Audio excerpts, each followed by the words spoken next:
It is a vacant lot.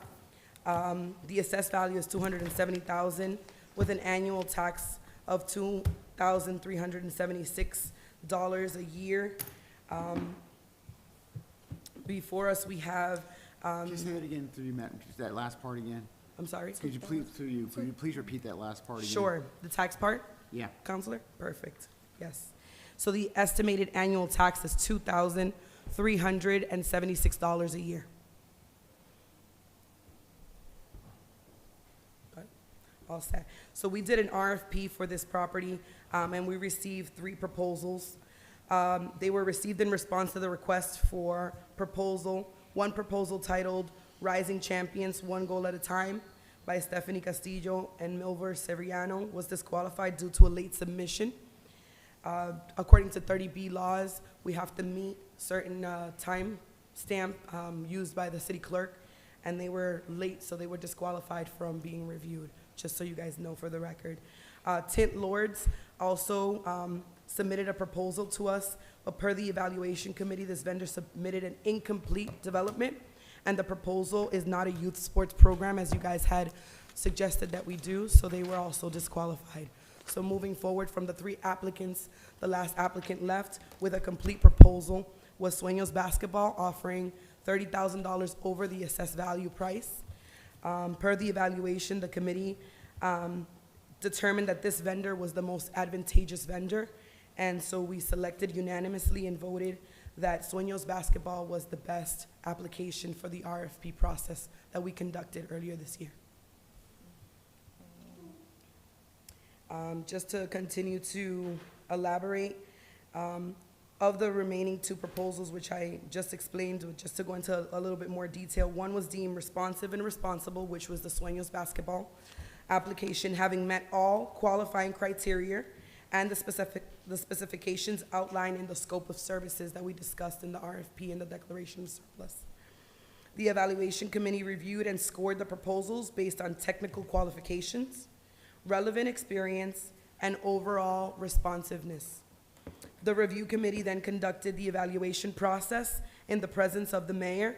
Committee members in attendance included Director Frank Cirillo, Director Daniel McCarthy, myself, Acting Director of Community Development, Attorney Tim Hooten, Perla Ortiz with our tax collector, and Ramona Ceballos, our CAFO. After careful consideration, the committee unanimously found Sueños Basketball to have submitted the most advantageous proposal, particularly due to their strong understanding of the city's vision for this property. With your approval, the review committee recommends awarding the real estate property to Sueños Basketball and proceeding with the contract process. And that was sent as a memo to the city council back in April from our purchasing procurement officer, Rosana Del Rosario. I believe that's all the basic information that I have for you guys today. And I'm not sure if you guys had any further questions for us. I know you had some questions for the organization, and they are all here. Their representative is also here, so we're open for any questions that you guys may have or any discussions you guys may have. Some discussions? Any questions? Sure. Councilor LaPlante? So, the first thing is I'm relying a lot on memory. I was kind of expecting to have the backup information in our packets. Of course, it's not there.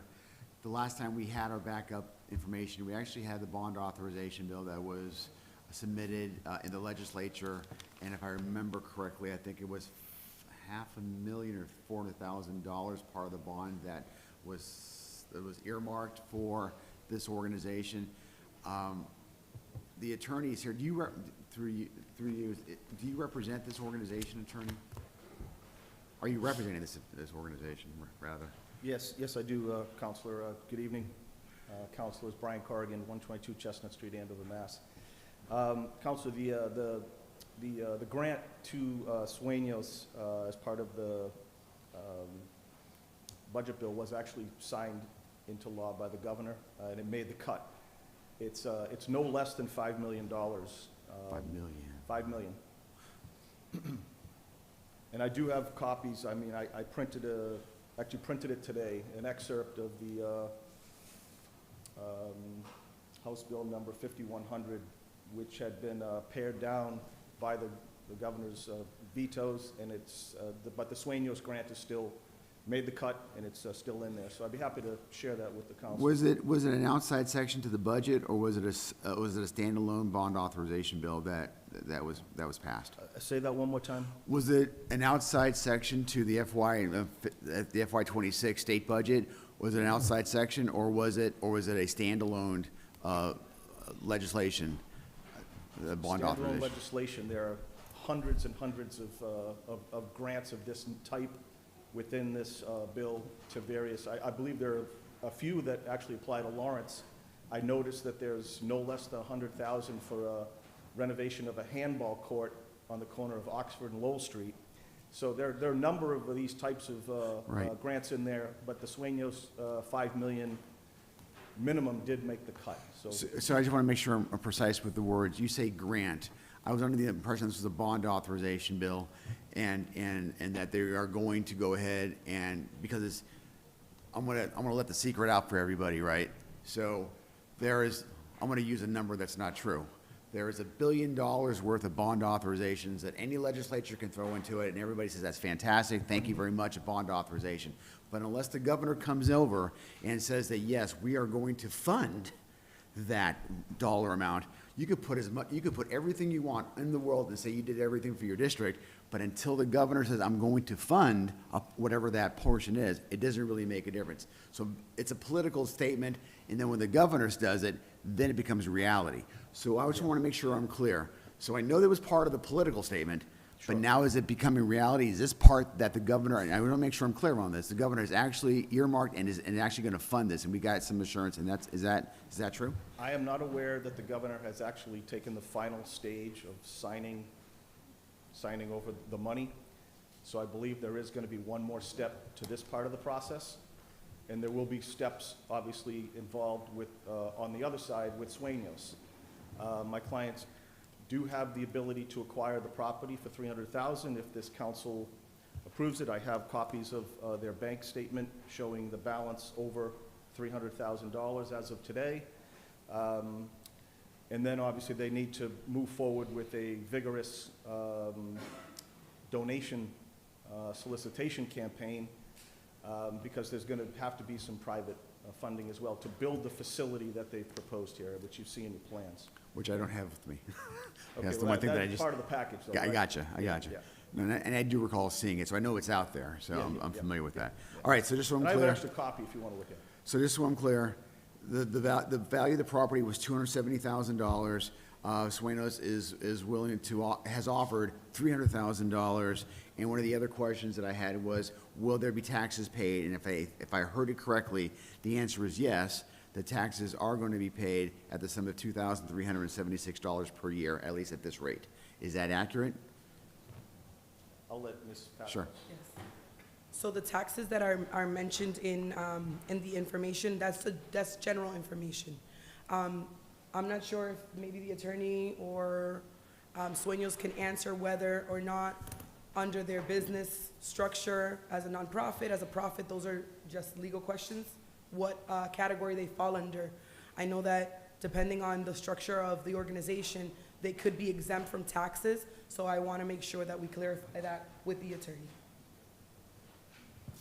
My understanding, Counselor, well, first of all, my client is a charitable organization and therefore would be exempt from property taxes, real and personal, under General Laws, Chapter 59, Section 5. And I see no reason why they shouldn't be.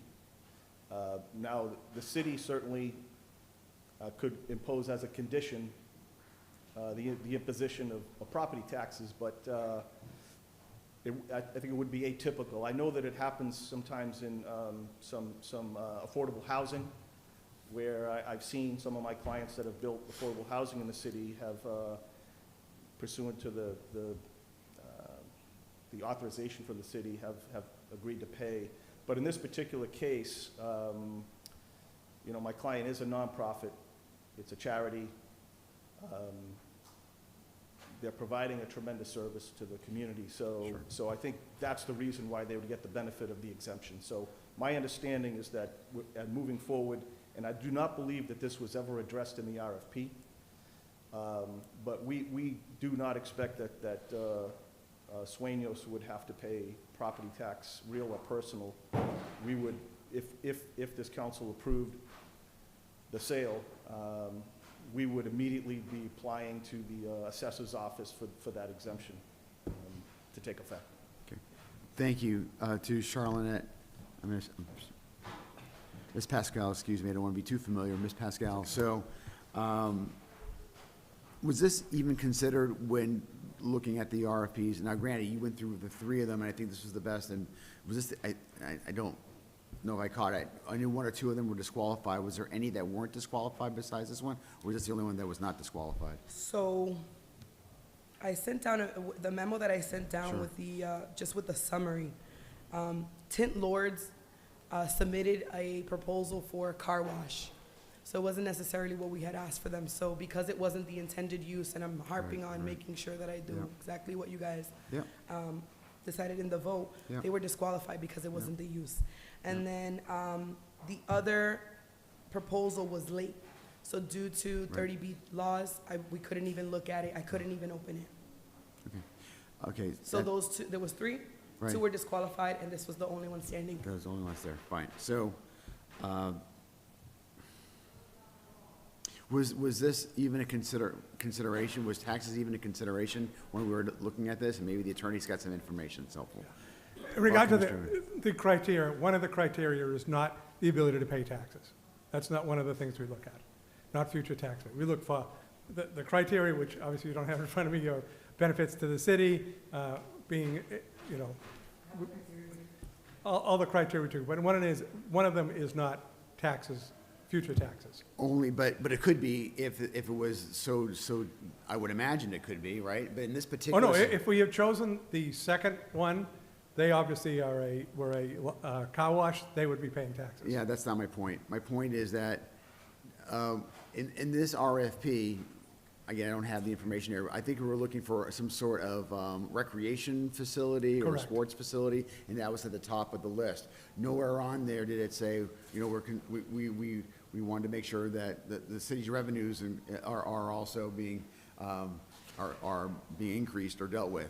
However, I am going on a limb here, hypothetically, could we have said all those things, and we also want to have and bringing in tax revenue is also important? Could we have said that as part of that package? Well, I think when reviewing the programs, depending on what you're looking for, it would definitely be part of it, what value is bringing into the city.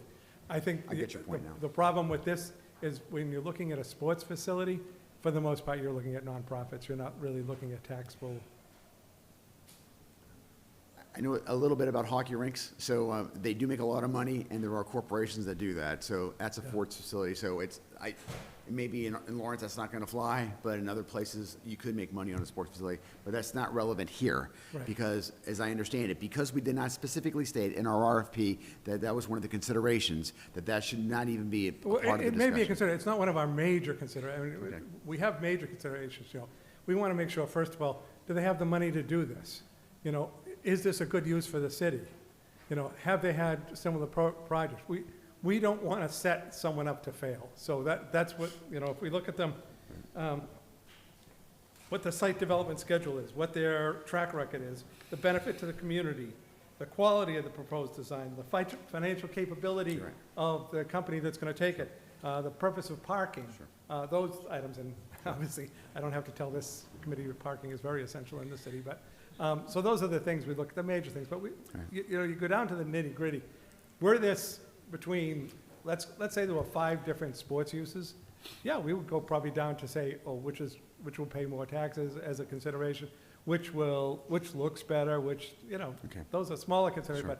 but we have to qualify first, like, Sure. is this thing gonna succeed? Are they gonna make it? Are we giving property to someone, you know, the last thing we wanna do is give property, not give, we're selling, sell property to someone who will never develop it. You know, there's too many people that, Understood. you know, think, oh, great, we'll get it for 300,000, I'll hold it, and in 2 years, I'll flip it for 900,000. And that's a great point. Is there any assurances that it's not going to be flipped? Is It there has any to be developed. We have a development, they have to put a development schedule, they have to meet it, otherwise it comes back. And how long is that schedule? I think it really depends once they get the building. I mean, you have to, I mean, when they have to put in their designs, I mean, they have the designs right now, they have the stormwater management, so Sure. they pay that money to begin with, to design it, so I couldn't tell you right now, like, is it 6 months? I think it really depends.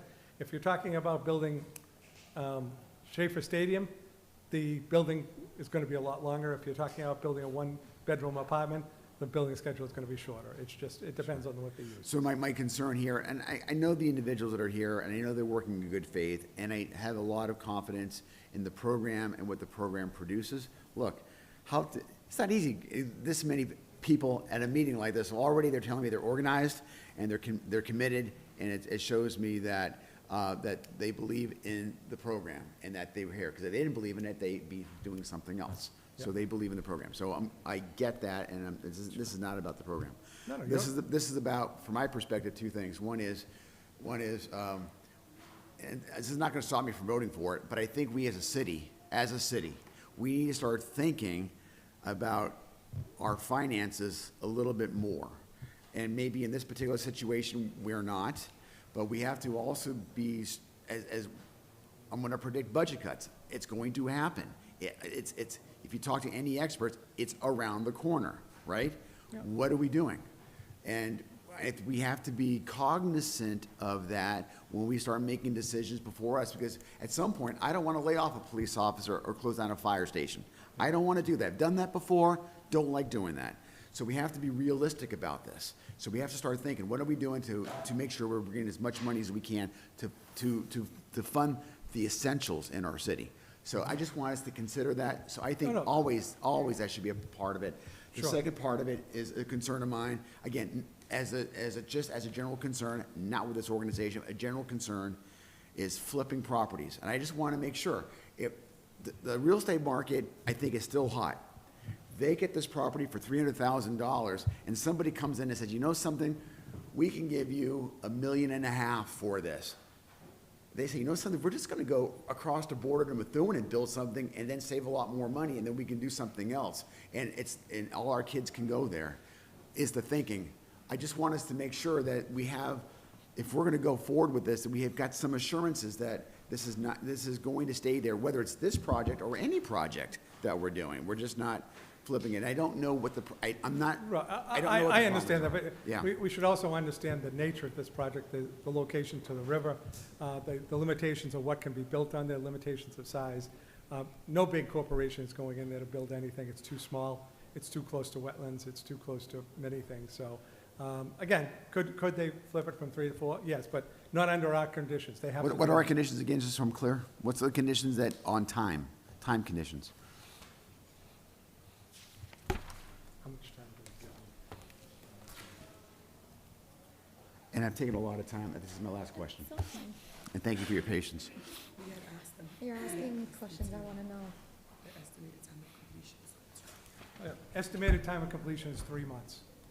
No, well, Is that 3 months? Of this whole is the highly project? advantageous. Oh, I'm sorry, highly advantageous. Oh, So it would be 3 months I was like, then of this whole, with the seasons and us being in the week. Yeah. it just- it Yeah, makes we have terms from 3 to 9 months. So I can't, So just so I'm gonna go crazy on one side to prove the point.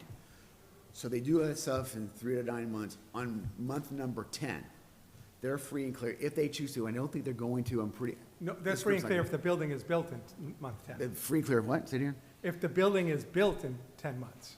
If the building is built in 10 months, then they're free and clear to have all the rights of that property and a right to sale if they wanted to, or convey to somebody else if they wish to, on Correct. month number 10, as long as the building is there. They're selling a basketball court at that point. Understood, but I understood. But I've seen mills convert here, where people said they would never build a mill, would never do it because of all the environmental issues and all No, I the stuff, so I wanna it add- happens, right? I would like to add, Please. Counselor LeBlanc, the conditions that are set in the declaration of surplus are for the life of the property. So this is a youth development with an educational component. Okay. Anything Okay. in that lot has to be a youth development with an educational component, no matter what. It doesn't change with the owner. Okay. It's with the Runs property, with the property, how long? For the life of the property. Forever? Yes. I don't think you can do it forever. I've Life been of the doing property? this. I've been doing Okay. this I mean, I have seen people come before the council to remove conditions. I've seen That's 99-year different. leases, but I don't see a That's up to forever you- lease. That's up to the council to remove conditions. Okay. But the But language. the conditions set are for the life of the property. And unless they come before the council and they agree together that they want to remove conditions, which I Right. have seen happen, Okay. Okay. I'm good. I got enough information. Thank you very much. Appreciate it. Thank you, Okay. Madam Chair. Okay. Any further questions, discussions? No? Okay. Well, Councilor LaPlante answered a lot of the questions that I wanted to personally ask, which was the financials. I believe, for the most part, this committee has shared similar concerns. And if this was to go up to full council, it's going to share the same concerns that we're asking today. you have public You want to speak participation. on this specific item? You can if you want. You don't have to, but you Okay. can. Would you, I have think an public issue? participation was over at the beginning, I'm not sure. I mean, there is no, I don't want to violate any open meeting laws, so I'm not sure that's your purview. Madam Chair, to help, the challenge that we have is we have a I just took a lot of time. We have a 7 o'clock meeting, we have more stuff going on. We typically, as a committee, any committee, we do allow people to speak, but we also have to be mindful of the time. So if someone could be, I would recommend if someone was short and sweet with their comments, but we would also have to open up to anybody else as well. And once we open up that box. But everybody gets a chance, so it's up to you, Then Madam Chair. Sure. So then Has to be- everybody's going to I have a would chance, support you, right? Madam Chair. sure. Vamos a abrir. Thank you, Madam Chair, for the opportunity. Bill Collins, One Platte Court. I'll sum this up. There was a few things I wanted to discuss, but I'll get right to the point. When Councilor Plant mentioned there was a secret he was going to divulge tonight, I thought it was the fact that this entire charade, and that's what it is a charade, is ridiculous, because you all know, and people in the know, that the mayor promised this plot of land to this group at a dinner that this group had last year. Excuse me? Can I get some order here, Madam Chair? So this was promised by the mayor last year to this group at a dinner. And there were people in the room that know that. I believe there may be even councilors that were there that might know it and could corroborate that. So through the chair, I ask you, why are we going through this process, this RFP process, if this entire charade is already concocted and a done deal?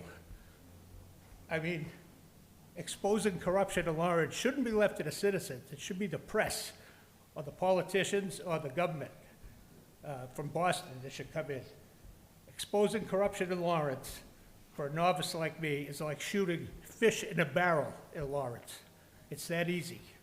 I hope somebody will corroborate what I've said here tonight. Thank you.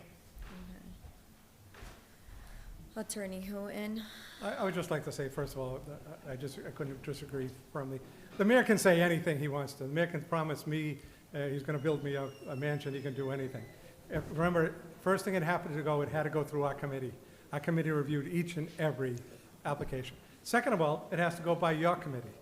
If you guys say no, nothing happens. So this whole idea of it being set in stone, I strongly disagree. That people love to cast dispersions in here. Politicians say a lot of things at a lot of time to gain the votes of people, but to say that this process is rigged, I wouldn't be part of. I've been an attorney for 42 years. The one thing I have is my reputation, and I don't care what anybody says. I'm not wasting my reputation to what?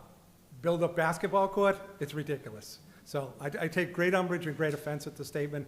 Our committee met. It was the best anybody could have applied. Anyone is allowed to apply. 3 people applied. We took the best. The mayor doesn't have to take our decision. We were unanimous. I mean, the CAFO, what interest does she have? What interest do we have on it? I don't know this organization. I've never met anybody in this organization. So I just want to dispel that. I apologize. I'm if I ready took for a so vote, much. Madam Chair. what was that? I'm ready for a vote and make a motion. Okay. I'm ready. Let me, can I say a few I'm words? ready, and I'm just letting you know I'm ready, that's all. Before we proceed with, moving forward with the vote on how we're gonna move forward with this item is, I do want to say that being a counselor for almost 2 years, I'm not going to completely dispel some of the comments because I have been a witness to comments being made and promises being made specifically with this organization. However, I will not take away the amazing things that have been done by this organization, the quality of work that has been done by the family that runs this organization, and what it has produced. I also want to state that I think it is in poor taste when counselors from another district, a counselor who is not part of this committee and is not the chair of this committee, is involving themselves in order to facilitate for this vote to go one way or the other. I highly take that very offensive, and despite the amazing relationship that I do have with some of the folks that run this organization, it will not take away my ability to be able to discuss on this item without doing the proper process and procedures in order for this to be done correct. With that being said, I just want to make sure that we have clear the language that is in this specific item, the language. Does it restrict, and I believe you did state that, Attorney Huyn, it restricts from any type of changes to be made to another facility or to be sold in any kind of way within, is there like a time frame? They have to build what they promised to build. If they cannot come, excuse me, I sometimes criticize because nobody uses the microphone and nobody can hear at home, so I'll cause my own thing. They have to build what they have promised. If they deviate in any way, they have violated the terms of the agreement. Okay. The second question I had was, there was a document that was mentioned by Attorney Brian Corrigan. I would like to receive a copy of that document, if you're able to share that with all the council members as well. When Councilor LaPlante asked you if this is going to be earmarked, it's not a guarantee. So, worst case scenario, if this is not guaranteed to, that the financials are going to be available in order to move forward with this project, is there anything in writing disclosing how this will be funded if this falls through? If the state support falls through, then we'll be completely relying upon the ability to generate charitable donations from supporters. That'd be a tall task. So to answer your question, Council Chair, But is the language, is there anything written, is there anything in the language that discusses if this deal falls through? so I've spoken with Representative Moran, who I believe was the sponsor of this particular bond measure, and I believe that, we can't put the cart before the horse. We have to take certain steps. The first thing is that this body has to approve the RFP and the sale to my client. Once that happens, I believe that Representative Moran will then be going out and making diligent efforts to get the governor to prioritize the funding here. Taking another step back on something that was said earlier about the timing of the project, this is going to take some time. In our proposal, I believe that we estimated 2 years. But right off the bat, we first have to engage in a purchase and sale agreement with the city. I'll be working with Mr. Hooton on that. We have to close the deal, so there'll be a title examination and a closing. And then immediately we have to, this is going to require a full zoning approval, because we'll need variances and a special permit, and there may be conservation issues. I haven't looked into that yet, but definitely some zoning relief involved, and that's going to take some time. So before the first shovel hits the ground, we're probably looking at, several months. There's gonna have to be some site work, some determination, because we have not done any due diligence on the actual land itself. So that's gonna have to be done by the engineering folks on our team, and then, so all these things will be happening sort of parallel. Mr. Moran will be working on the $5 million funding measure. My clients will be working on vigorous donation solicitation. And so, and then also there's gonna be some bank financing involved for the building. So all this is gonna come together, but certainly none of it can come together until this body approves the sale. So I hope I've answered the question. If not, please tell me. Okay. Yeah. I mean, I'm sure there will be further questions, Yeah. if this was to move forward. And I hope that if it does get passed tonight, by the time it goes to the next level, we might have some better feedback. But I believe that the governor just signed the budget recently. It might have been last week. Okay. So I hope that we can maybe even have Mr. Moran come in and speak directly on That this would be issue and what's great. involved in the logistics. That would be great. I would like to, Counselor, through you, if you would allow, there's a phrase called shovel to completion, right? And so the phrase involves initial steps like design and engineering work, like the attorney had spoken about. It typically takes 1 to 2 fiscal years for projects to be pre-developed and funded through the programs and all that stuff. So that's just a general statement. So shovel to completion for projects are generally between 1 to 2 years. Please take into account that we live in New England and that there's snow and rain and all kinds of different weather inclements that we have to work around. So I think that in their proposal, I know that in their proposal, they suggested 1 to 2 years because that is the typical amount of time that is needed for a project to be finished. Would I like to see it done in 3 months? Absolutely. But is that the reality? And it's not. So just so that you can understand a little bit of the general shovel to completion term and what that is and what that means for every kind of project, not only Sueños, but other projects that will come before you. Okay. So I'm looking for a recommendation on this item. Counselor, I'd like to ask a very quick question to the city attorney, perhaps. Councilor LaPlante? Yeah, thank you. What I'm thinking about right now is trying to move this forward, trying to get this to the full council. I'm looking forward to making a favorable recommendation. But one of the things that I think is important is, can we put a contingency clause onto the motion that says contingent upon the funding from the state, making sure that we have that $5 million? Because the last thing I think we want to do is do this, and then this thing doesn't really take place because the big funding is their need is $5 million, and that dries up. So I'm trying to do the timing. I want this to move forward. If the funding has already been signed by the governor and it's already inserted, then that condition gets taken care of. But I just don't want to have this thing linger. All of a sudden, we're in limbo, year 2, year 3. We're still waiting for money to be released by the State House. Yeah, I mean, again, they would return if they don't start on this project. And again, I understand digging, I'm not suggesting completion. My concern is, and I'm going to give you a hypothetical, is that we say unless you get the money from the state, you've got to come back to us.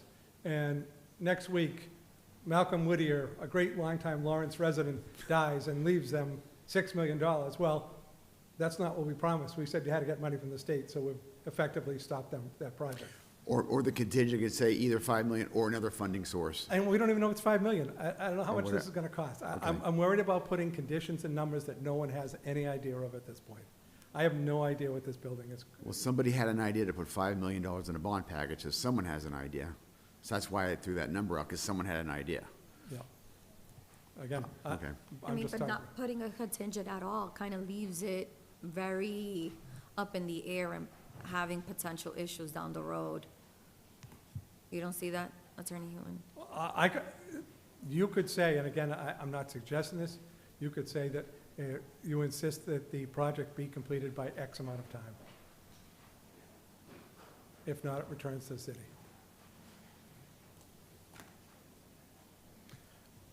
So through you again, Madam Chair, I'm not looking to set this up for failure. I want to set this up for success. So Sure. I'm asking these tough questions. Right. It looks like I'm being antagonistic and on No, the no, other you're- side of this, but I again, just. You are a Right. city councilor, you answer to the taxpayers, you have the right to ask any and every question you want. So I just think it's my responsibility to do what I'm doing right now. So I don't want to set this up for failure, so that you probably don't have this answer, but Ms. Pascal mentioned that or maybe you said we can have a certain time. How much time would be needed for something like this? I don't know. Again, and I'm not suggesting your business, but maybe this is something that you require at the full council meeting, and we would have all the answers at that point. And that's fine. What we could do, Madam Chair, is for that purpose, maybe there's more answers. I don't want to hold it up here. So I would be willing. Sure, I'll stop you. Sure. Pursuant to the city ordinance, a variance or special permit expires within 1 year, 1 year if not exercised. I think that's fairly standard. I think some municipalities may go 2 years, but 1 year would be the time by which substantial, there would have to be some construction begun by that point. And obviously, if we run into roadblocks with financing or other issues, maybe something to do with the site, we'd have to come back and ask the council to extend that. But I would maybe recommend that, because that would be in line with what the various boards here impose upon developers with other construction projects. Okay. You're granted a permit. If you don't do anything with it within a year, it expires, or unless you ask for an extension, then you gotta come back and ask for it again, and go through the whole process again. So I would say maybe we could have that 1 year. That's not something fictitious. It's actually written into the city laws already, so. And I'm going to ask an unfair question to the city. And I'm looking at you, Ms. Pascal, as representing the city. Or your department, is that something that would work for you if we were to have that contingency? 'Cause I'm prepared to just send it up without a recommendation, but what do you think about You guys that? can include in your vote whatever you guys see, fit. I had this conversation with the chair earlier today, and, you guys can put those contingencies in your vote, in the language of your vote. And when does the clock start ticking, Mr. Corrigan, in your estimation?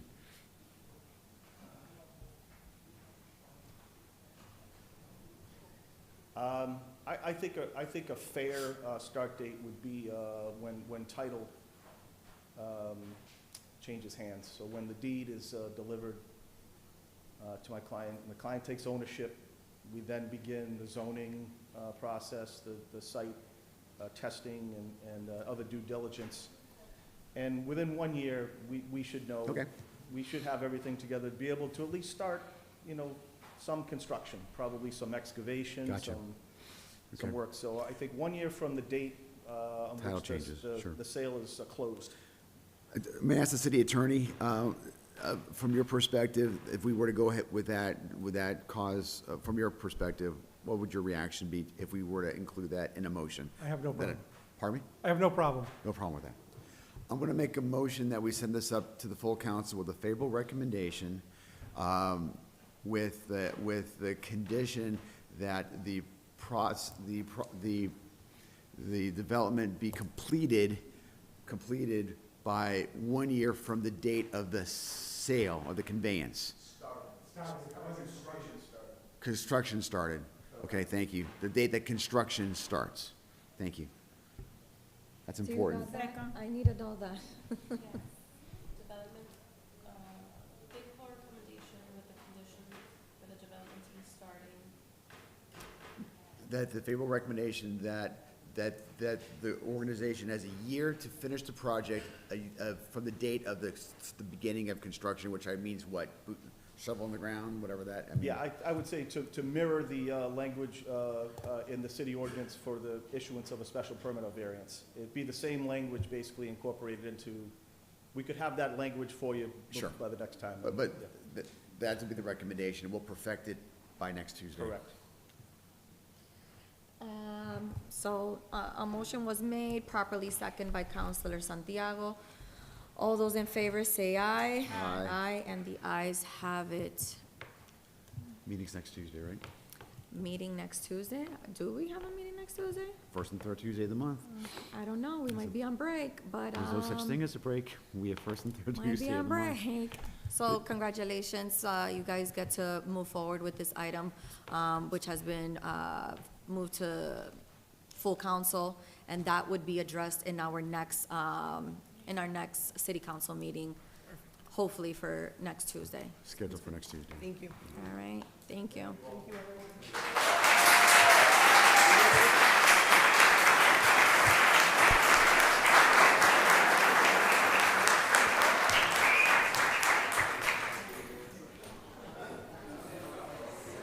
Okay. I don't have a gavel. No gavel? I don't have my gavel.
Okay.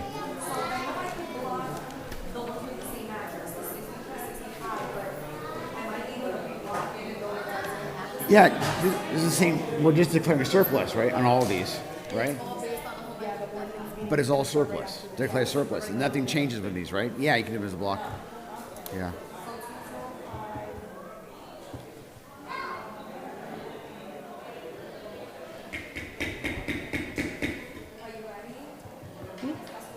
I am ready. I am ready.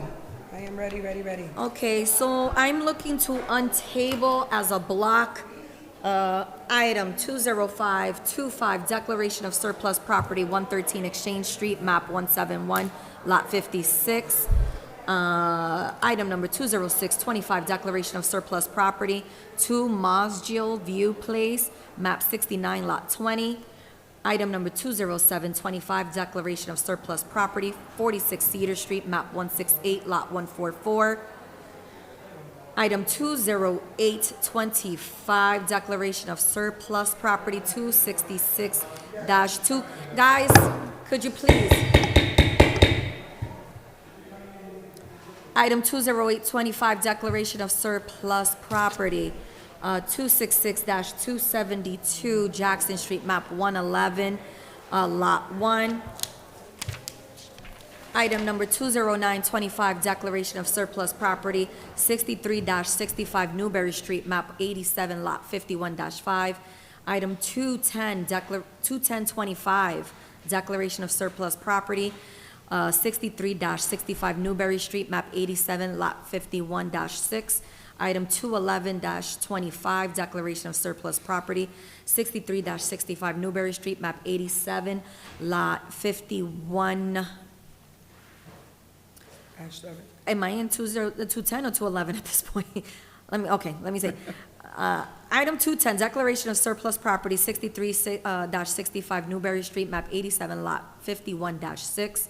Item 21125, declaration of surplus property, 63-65 Newberry Street, map 87, lot 51-7. Item number 212-25, declaration of surplus property, 63-65 Newberry Street, map 87, lot 51-9. Item 213-25, declaration of surplus property, 63-65 Newberry Street, map 87, lot 51-13. And lastly, item number 214-25, declaration of surplus property, 63-65 Newberry Street, map 87, lot 51-16. And this is all with the Home Equity Theft Act. Ms. Pascual, you have the floor to discuss this. Oh, yes. Yes, we need a motion to untable. Can I get a second? Second. All those in favor say aye. Aye, and the ayes have it. Ms. Pascual, you have the floor. Thank you so much. So before you, we have the declaration of surplus for the Home Equity Theft Act's properties. As you guys know from our last meeting, these items are items that fall under the Home Equity Theft Act. They have a pressing timeline. We have to get back to the courts as to what we're gonna do with these properties.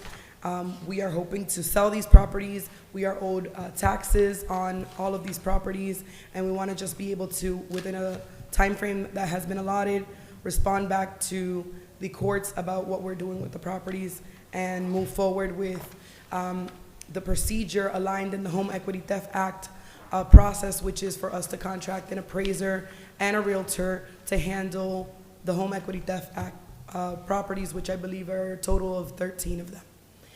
Last council, we sent up with a favorable recommendation the Jackson Street, and you mentioned it, so we're not untabling that one. That one's no longer here. That's already at the full council. What item is that? 266-272 Jackson Street. That's item number 208-25. Oh, 208-25. That was the one that we had a time frame that we had to get back to, So and that shouldn't be in there. that shouldn't be in there, yes. Shouldn't be in there, mind you. So just like that property, we have to get back timeframes. I have heard you guys loud and clear about parking, and addressing parking situations.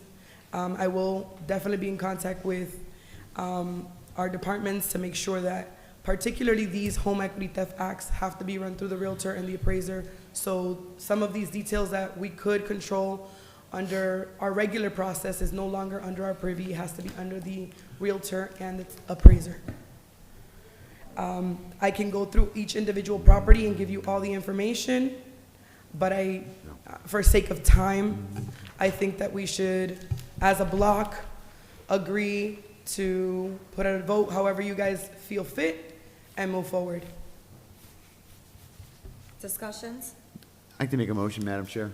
I'd like to make a motion that we take all these documents, minus 208, which should not even be on the agenda, so everything else on there as a, set up to the full council, without a recommendation, because we're not gonna have a chance to go fully into this. Right. And I don't So wanna as a recommend. committee report?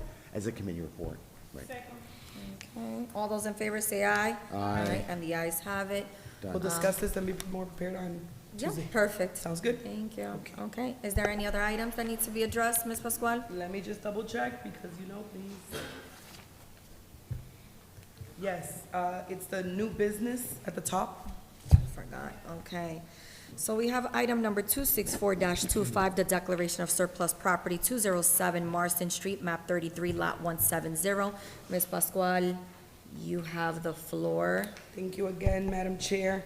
We have before us the declaration of surplus for real property 207 Marston Street, and Marston Street. This is the Tom Barello site, just to give you guys a reference. And to give you a little bit of background, so much paperwork.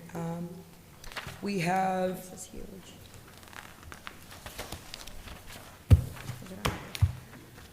We have 207 Marston Street before us, tax map 33, lot 17, a lot area of 114,008 square feet in an industrial I3 zone. The assessed value is $968,700 with an estimated annual tax of $17,833 with 77 cents. We have put together an draft RFP for your review. I'm not sure if you guys received it. I did speak with the clerk, and I told her to make sure you guys had all the information, but I brought it with me. I, What's the number? And I have the draft RFP. yeah, just for clarity purposes, and this is not on you. No, I get it. But is there a reason why, like, it always seems like, some of these pertinent documents are just never provided with the, Like, instead of being handed on the spot, like, I'm just hoping we I could have get these done. timestamps of when I've delivered them to Teresa, or your clerk, and I've also touched base with Eileen on the phone earlier today to make sure that that everything was prepared, because I want to ensure that you guys are prepared, because Okay. I know it comes up. So I did have a conversation with her. She thanked me for Okay. reminder, and I thought you guys were going to be ready.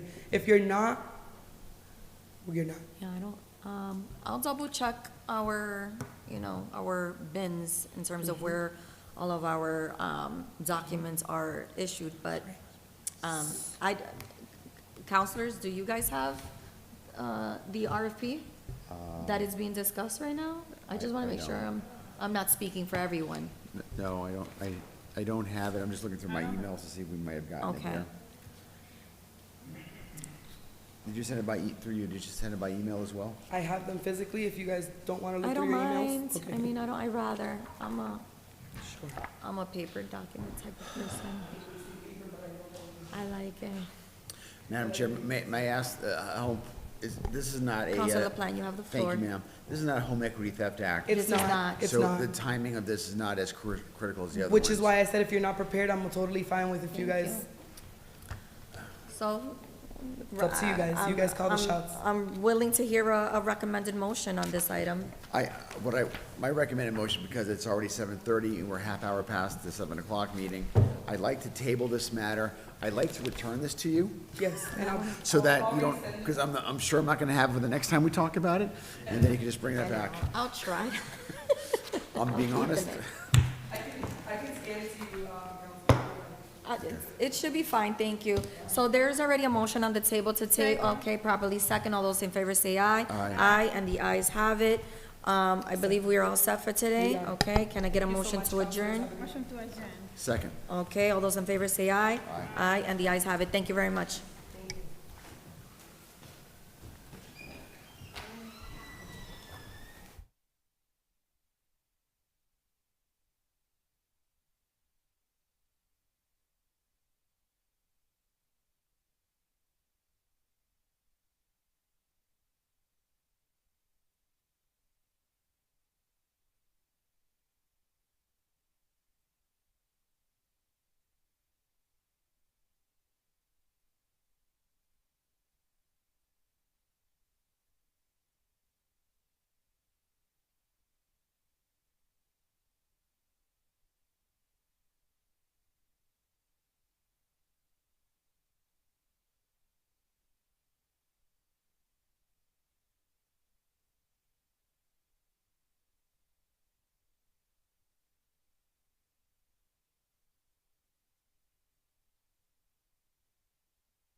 to restate.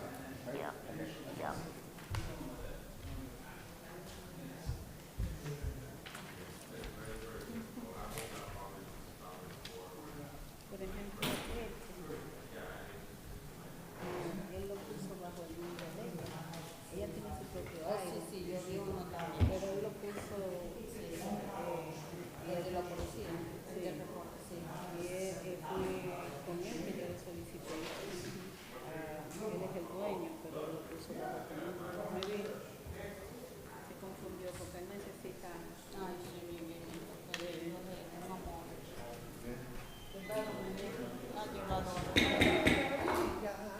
Welcome to the Ordinance and Intergovernmental Relations Committee. Today is Tuesday, July 8, 2025.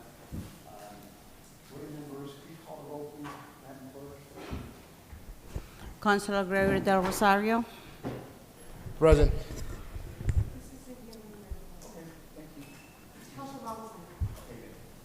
You want it? No?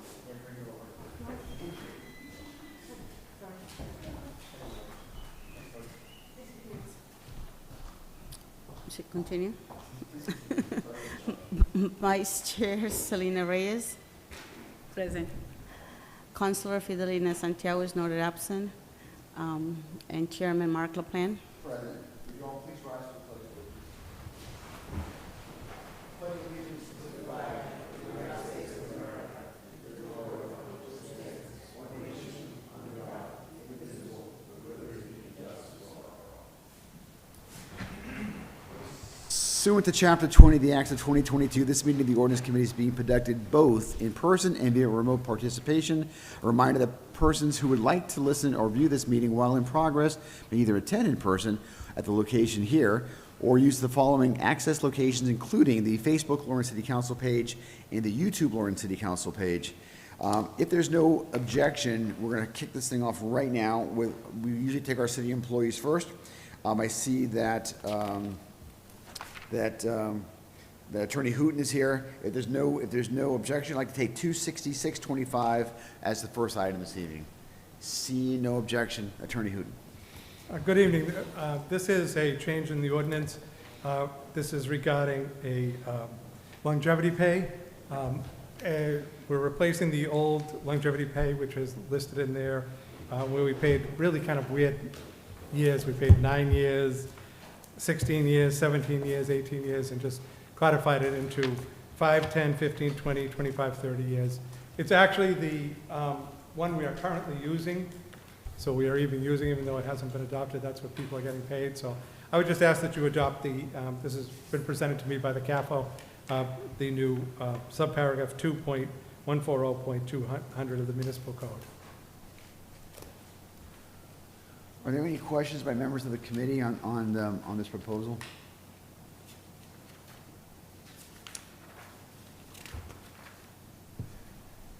And just so I'm clear, say it again, you're just codifying what the agreements are with perhaps. What we're with the paying unions? currently, the rate, the written ordinance rate was never changed Okay. to reflect what we're actually paying. Okay, you're just This is matching what it. we're actually paying, so I've Got changed it. the ordinance to reflect that. Okay. I'm looking for, do we need a public hearing on that, or just a No. just straight adoption? Okay. Straight adoption. Looking for a motion? Motion to adopt document? Send to the full council favorable recommendation, perhaps? No public hearing is required. Motion to send to full council with a favorable recommendation. Motion made, Second. made by Council Del Rosario, second by Vice Chair Reyes. Discussion? See none, I'll call the question. All in favor, say aye. Opposed, no. The ayes have it. Thank you very much, thank you very much. Thank you, Attorney. All right, we're just going to go to the top of the page of the folks who are here, and I just went through the room. What's that? And she happens to be the first one. Yeah, that's the first one. That's where we're going. Yeah. So if there's no objection, number 29225, Chico Summer Shootout at O'Connell Park. Ms. Carballo, welcome.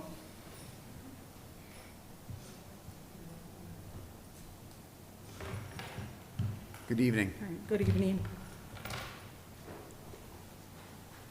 Tell us why you're here, your proposal, in brief. Well, Nosa Caravello, 31 Sergeant Street.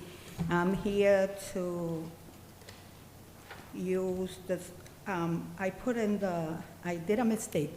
I put in the application on Citizen Serve, O'Connor, it's the Starwell Park in High Street. And I do have the paperwork here from Recreation. And there is the fire and Monkway.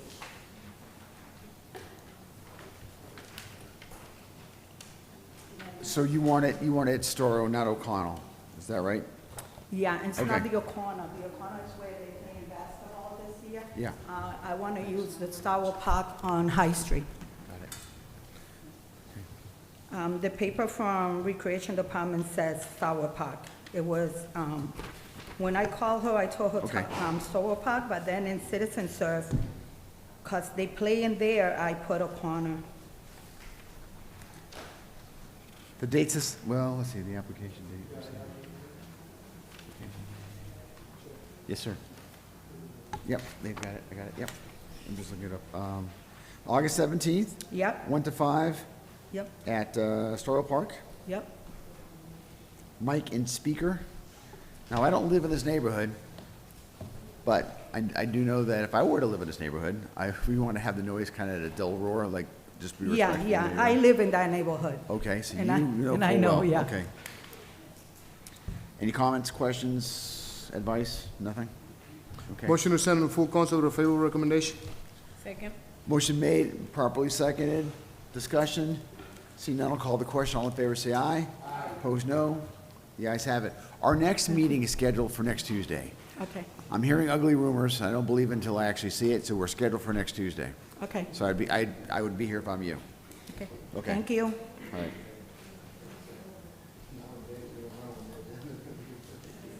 Next item in order is 29325, a church service in the park at Campagnon Common, August 17th. I know someone's here, because I already talked to somebody. 293.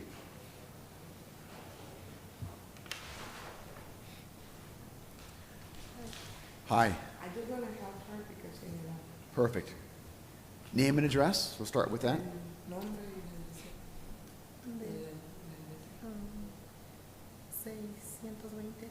620 Exit Street.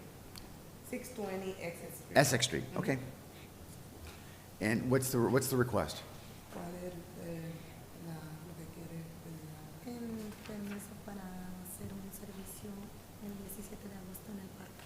She is requesting the common park that she is trying to do a service on August 17th.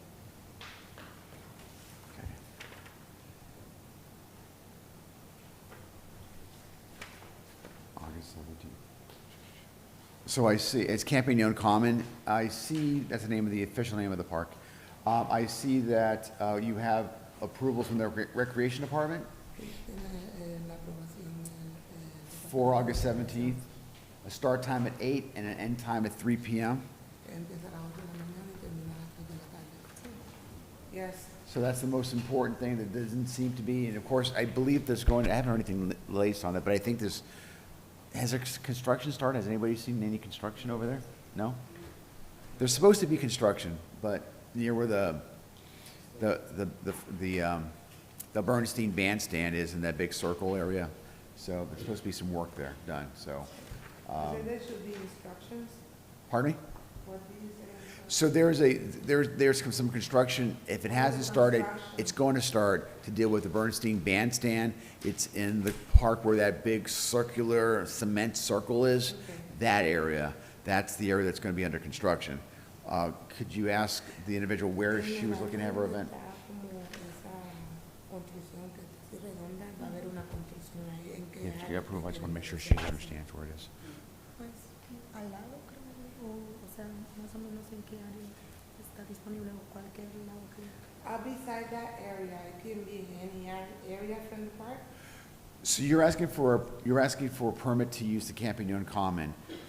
I don't think we have any objections. We just want to make sure that you don't have the expectation that you want to have it where potentially that construction is. So knowing that, where, I mean, just be aware that you can't have it there. So I just want you to know, do you know where you want to? It's a big common. Where in the common do you look to have the event? ¿En qué parte, en qué área que dice el servicio? Porque ahí va a haber una construcción y quiero que usted sepa que en esa área donde está el redondel de ese pequeño edificio, ahí van a estar construyendo. Y el parque es bastante grande, pero en qué área que va a haber el servicio. Yo creo que en Does she say área that? de la calle, como de la Haber, ¿cómo se llama la calle? I can't hear. Like close to the Haverhill Street. Haverhill Street, Yeah. is it near where the Oliver is? Near there? Cerca de la Senior escuela Center? Oliver. I mean, el senior center donde está. Sí, por ahí. sí. Yes. Okay. Okay, that's fine. I don't really have any other questions on this. Do you want to talk about the noise then? That's your thing, isn't it? How many people are you expecting? How big is the event? I'm actually here on my church, but I'm helping her to. Yeah. ¿Cuántas personas van? De 50 para arriba. Esos son los que, 60.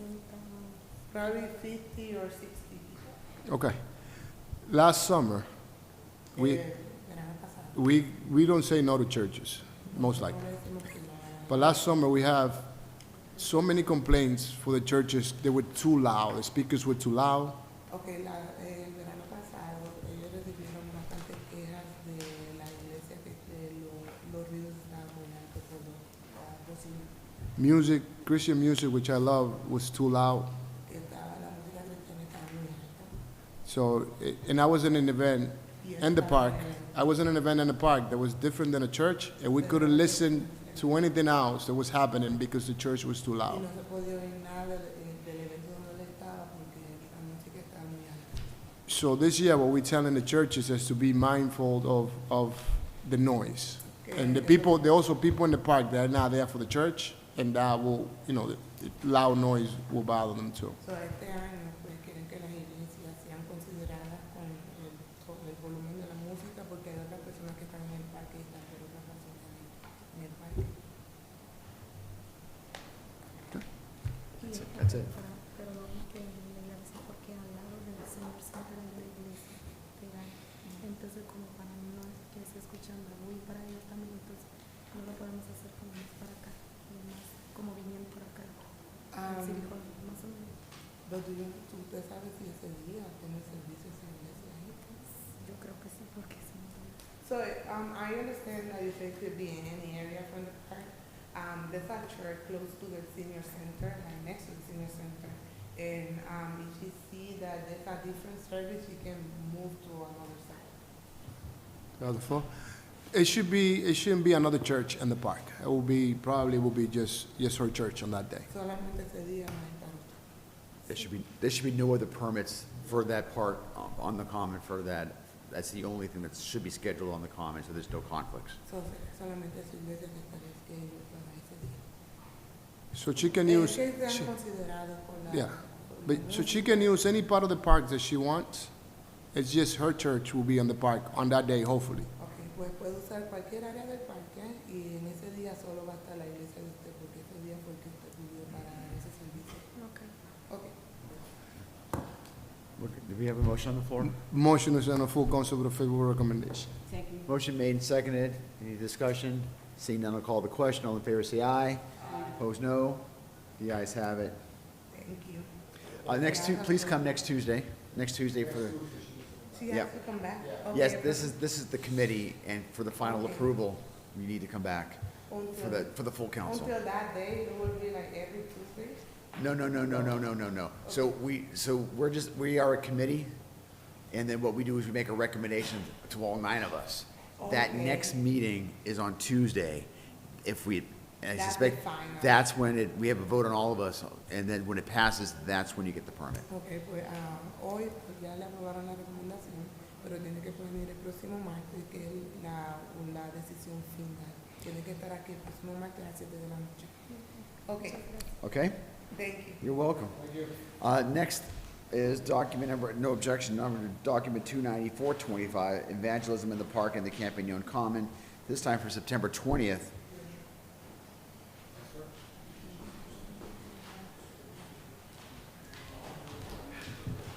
Buenas tardes. Good afternoon. Vengo en representación de la Iglesia Jesucristo el Buen Samaritano, Let's just start with the name and address for the record, El just name nombre and de la address. iglesia. 220 de Landover Street en South Loren. 220 Andover Street in South. Mi nombre es Nori Parahoy Fabián, vengo en representación de la Iglesia de Jesucristo el Buen Samaritano. My name is Norris Parahoy, Eh, and I'm here for the representation of my church, the Sixth Jesus Christ, the Good Samaritan Church. Soy de una del cuerpo de oficial de la iglesia I'm part of one of the officials from my church. I'm a deacon, y vengo con el permiso de mi pastora Esther Cruz. and I'm here with the permission of my pastor, Esther Cruz. Vengo a solicitarle el permiso para traer un culto evangelístico, mensaje positivo, ya que estamos viviendo unos tiempos difíciles y solamente nuestro Señor puede ayudarnos en estos momentos difíciles. Una palabra de esperanza. I'm here to request that day for a service because right now we are in a difficult time and we just want to bring a good message for other people of hope, having to have hope. Cordialmente vengo a pedirle el permiso a ustedes para que me permitan traer un culto evangelístico en el parque. And I'm here again to request that day to do that service, the evangelism and the common part. What is it called? Campagnon Common, the short story, there are 3 young men that died during World War II, and the common was named after them, for that family.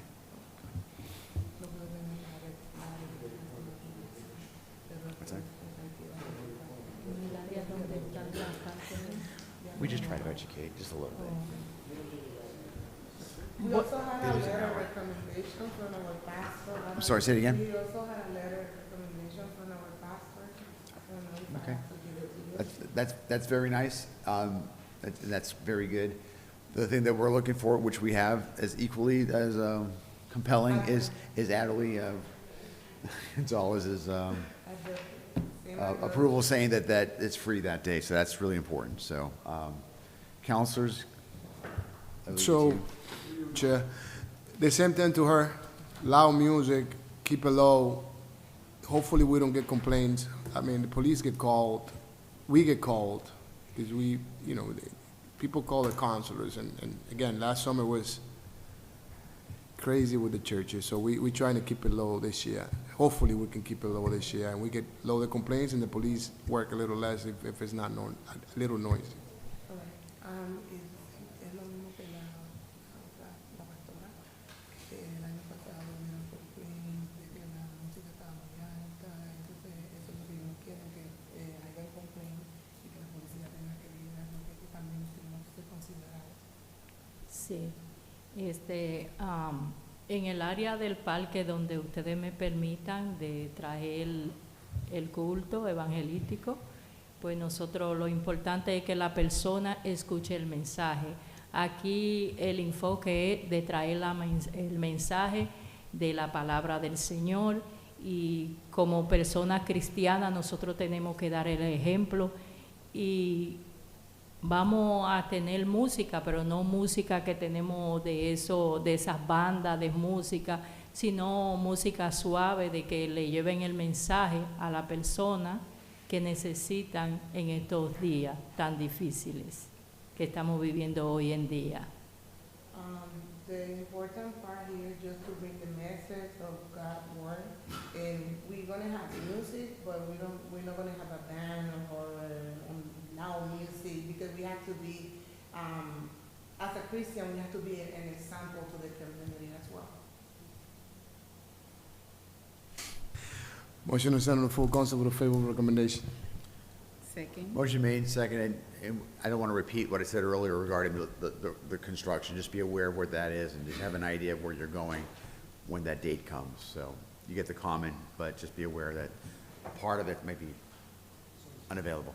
Okay, no quiero repetir lo mismo, pero a la pastora también le dijeron que la área que va a estar en construcción, van a estar en construcción durante ese tiempo. Pueden estar en cualquier parte del parque, pero en esa área va a estar el área de construcción. Motion's been made and properly second. I'll call the question. All in favor, say aye. Opposed, no.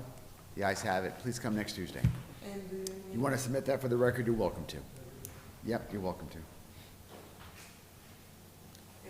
Yeah. Thank you so much. Clerk, if you just put up with the rest of the information later. Thank you. Es una recomendación. La decisión final es el próximo año. Thank you. You're welcome. Espero que lo consideren. Gracias. All right, see you Tuesday. You're welcome. Next item, there's a lot of people, I think, for this one. Nope, not this one. 271-25, one-way Chandler Street. Okay. Good afternoon. My name is Audley Jones, 34 Chandler Street, Okay. Lawrence. I've owned property on that street for over 17 years, and the traffic now, it's a very narrow street. I'm not sure if you're familiar with it, but it's only about 25 feet wide, which typically you need about 40 feet for good two-way traffic.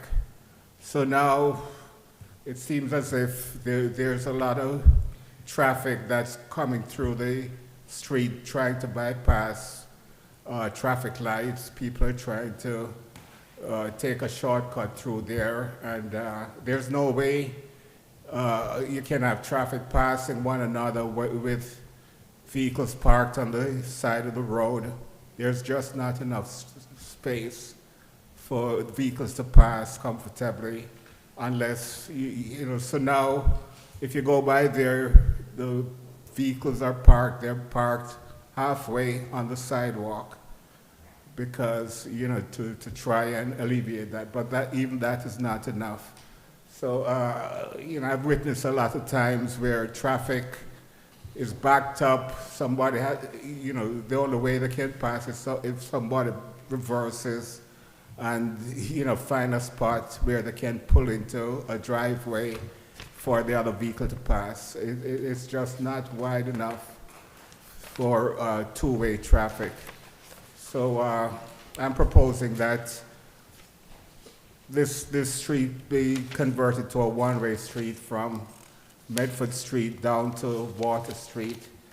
If, you know, the city does a study and finds that the one-way should be the other way around from Water Street to Medford Street, I have no problem with that, but it cannot continue as a two-way street without having friction and, you know, some dire consequences. So, you know, I'm bringing it to the council's attention for some action to be taken. Thanks. Thank you. What's your name, sir? Audley Jones. Last name is Jones, Mr. Jones? Yes. So thank you, Mr. Jones. So just as a reminder to my colleagues, we did send this to the DPW/engineering and the police department at our last meeting. I just went through our stack here. I don't see that we received anything from the police department in our stack or from DPW. But we already started the process, so you should be, at least have some comfort knowing that a few weeks ago, we started to get that, trying to get information, because what we're going to need, what we like to rely on is both the police department's recommendation and also a recommendation from our city engineer. Right. It's going to hold true for the other conversation coming back in a little bit, but that's, we're waiting for a response from them. So we haven't gotten it yet, but it started, is the point. Is there any way I could, you know, follow up and see what, you know? Sure. What I would do, who's your district counselor? Or you can do with your at-large Councilor counselors? Marmol. Okay. You have a choice. I would rely, if I'm you, I would rely on either your district counselor or maybe one of your at-large counselors, and just say anything new on that proposal. And those counselors are working for you, and I think that they would, could ask those questions and maybe give you more of a feedback. Yes, we've gotten something, or we're expecting something in the next couple of weeks or whatever. At least they can have so you can come down as often as you want. That's not a problem, but I want to make better use of your time as well. and we may not have No, any. I just wanted to know, like, you know, if they said, okay, let's have a public hearing on this, So just so you're I aware. wouldn't be able to miss that. So, you know, and what will happen is this, so you're aware of the process. What you are asking for is a change of the law, the change of the ordinances. And whenever we change an ordinance in the city, it requires a public hearing. So let's say we get the stuff from the DPW and the police department. And then this committee looks at it and says, okay, that's a great idea. We've heard from them. We're gonna set it up with a recommendation. Then it goes to the full council, where all 9 of us are gonna have a vote. Our first vote is to order a public hearing, because they're looking to change the law. Usually that's non-controversial, that usually happens without any problems. And then it gets published, and then at some point, whatever the date is, it comes before the council again for that public hearing. That's why it's important, I think, that you've got a connection with a counselor, preferably your district counselor or one of the at-large counselors, who can then tell you, yeah, it's coming up for a vote next Tuesday or whatever the date is. So you can have that kind of thing. Because I don't think you don't typically get like an abutters notice, it just happens that we do it. Right. But having that connection with the counselor is very helpful. I see. All Okay. right, so that's that. Do you want to say something, Counselor? Yeah, through you, Sure. and my district is right next to yours, which I'm District C. I represent District C, and I'm working on some, also trying to change the law on one-ways. And what I got from the engineering department is that they have a bunch of street on that area, and they're doing the study all at once. So if they're gonna change anything, they gotta see how the traffic flow in that whole area. So they are working on it. I sent an email like a week ago, and I got the assistant engineer telling me that they haven't finished the study, and they working on a bunch of streets at the same time. So it should be coming soon, but again, connect either with a large counselor or Vivian Marmo, which is your counselor, and see where they are on that area. But I know they're working on a bunch of street, up Water Street, and those streets right up there. Okay, that's good, that's good. Thank you. If there's nothing else, I'm looking for a motion to retable. Motion to table? Motion made by Council Del Rosario, seconded by Vice Chair Reyes. All in favor, say aye. Aye. Opposed, no. The ayes have it. So we're gonna leave it right where it is. It's not going anywhere, and, we're waiting for more information from other city agencies. Okay, thanks. Thank you, Mr. Jones. All right, next. 275-25, resident parking zone in B2 Leahy School area, Irving Ave, Wilmont Street, Avon Street, Durand Street, Courier Street, Trinity Street. I'll keep going, Bruce Street, Saunders Street. Good evening. Good evening. Let me adjust. Okay, that's good. I have to figure out depth. Jonas Stanza, 37 Bruce Street, Lawrence. A petition has been provided to City Council of 111 residents of the immediate area around the Francis M. Leahy School about the difficulty of parking that exists, and with the new employees that will be over 125 new cars in the neighborhood where there is absolutely no parking already. We have major problems, fights amongst residents, fighting over people parking in front of driveways, people double parking, and it has been a nightmare. On your document, you have it listed as B2. It is correct. It is B3 is the Leahy School. Change on that. Are all those streets in B3? All of those streets are B3. Okay. Yeah. And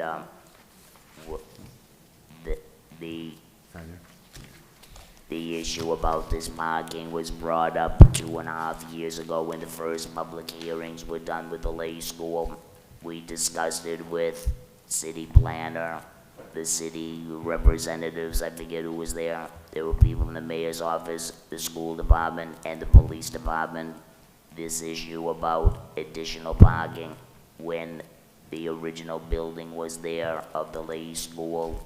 It had 78 cars parking in its own parking lot around the building. Now that the building is 2 1/3 times larger, the proposed number of employees will be over 125, and most of them non-residents of the city that would not be walking to the school. That means every morning we will have 100 to 25 cars plus all of the buses, it being bringing all the students in. That neighborhood cannot handle the number of cars. At this point, there are no available parking places. On my block alone, I live on Bruce, from Avon Street to Park Street, there are 78 cars in that one block. That's one block, and mine is the widest street in that neighborhood. All of the other ones are even more narrow.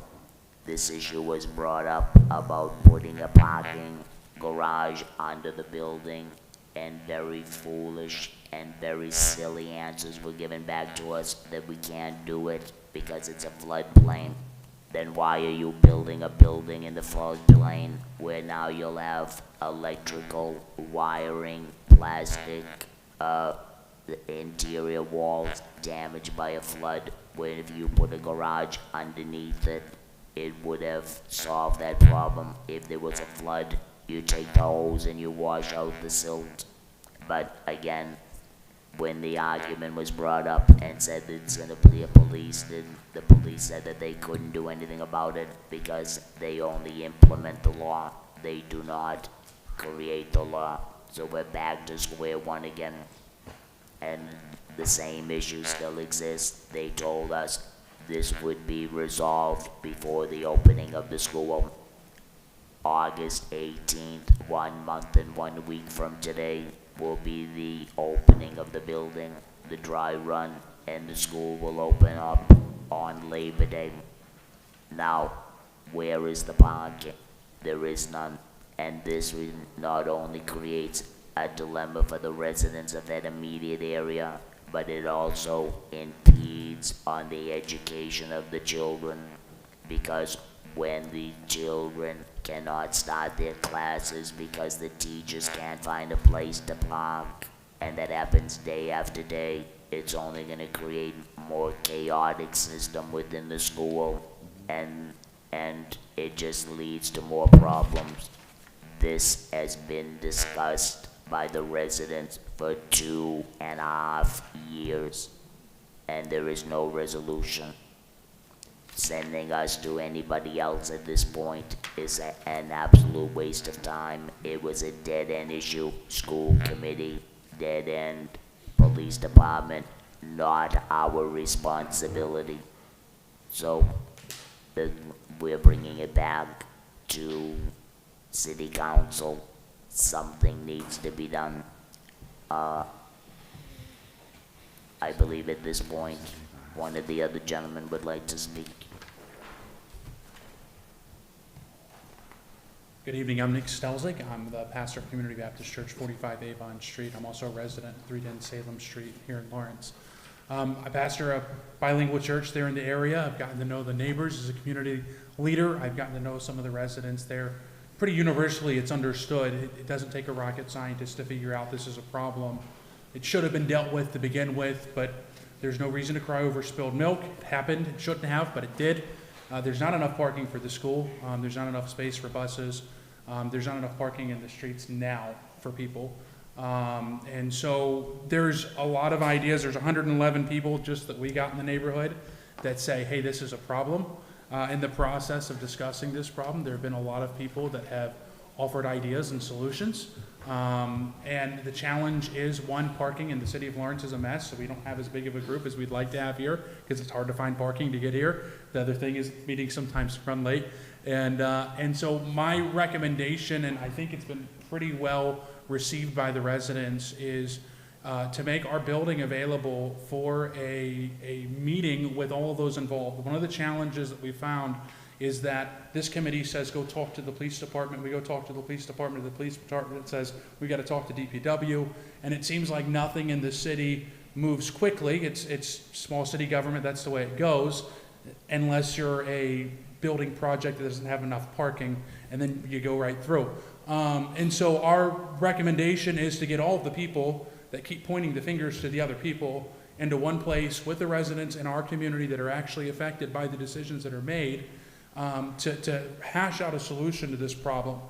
I don't want to see kids in a classroom without a teacher because their teacher can't find a parking space. I don't want to see the mess that it's going to be when we have snowbanks and we have to get buses and teachers to school and people have to get out of their houses to get to work and all the mess that's going to create. And I think we probably have the solution in our neighborhood. The problem is there's not really an interest in talking to the people about a solution to the problem that we've seen for 2.5 years and no one else seems to be concerned about. And so what I'm trying to do, and I think what we'd like to do, is talk to the people that actually make the decisions, get them in the same room, and have a discussion about what is the solution to this problem, because not coming up with a solution is not going to be an option when it becomes an issue at the school with residents, with accidents, and all that's going to involve with kids running around with not a lot of space on the streets. All these things are going to be issues down the road. And so we'd like to make our space available to come up with a solution rather than being kicked to the police department to say, hey, you got to talk to them about it. Again, they enforce the law. They don't change ordinances. That's this committee and the city council's job. And so to get all of us together, so we can't say, go talk to them, we're waiting on them, so that we all are on the same page to say, all right, here's a solution to this problem. A solution's got to come quick. Again, school's coming up soon. And it's going to be a really obvious problem if it's not dealt with before. It's already going to be a problem. We're already behind the 8 ball. But that's not because the residents were blindsided. We knew this was going to be a problem from day one. But there hasn't been an interest from the council and I guess from the decision makers in trying to figure out a solution with the people that are most affected by the decisions they're making.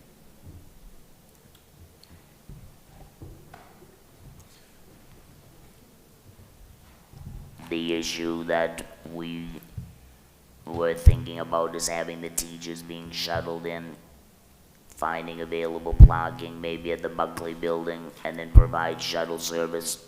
No matter what you decide you're gonna do, money has to be spent.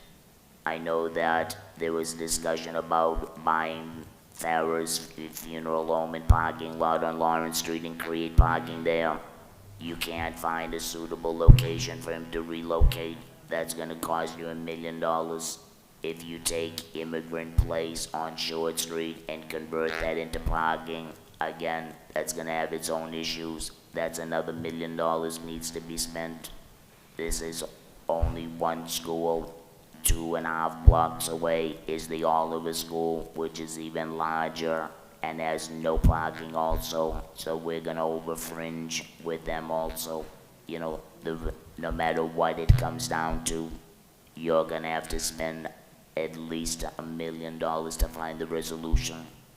What we need to find is an immediate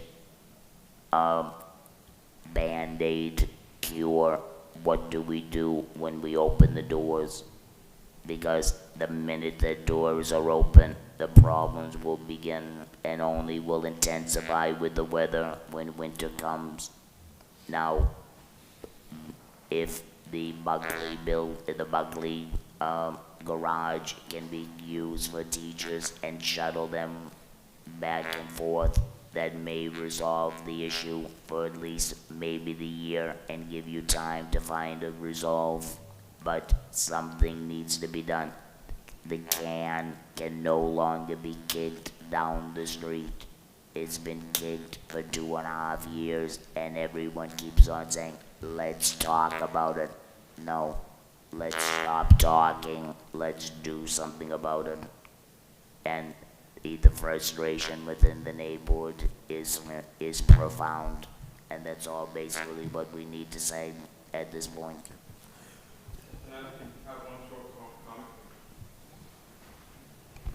Good evening, everybody.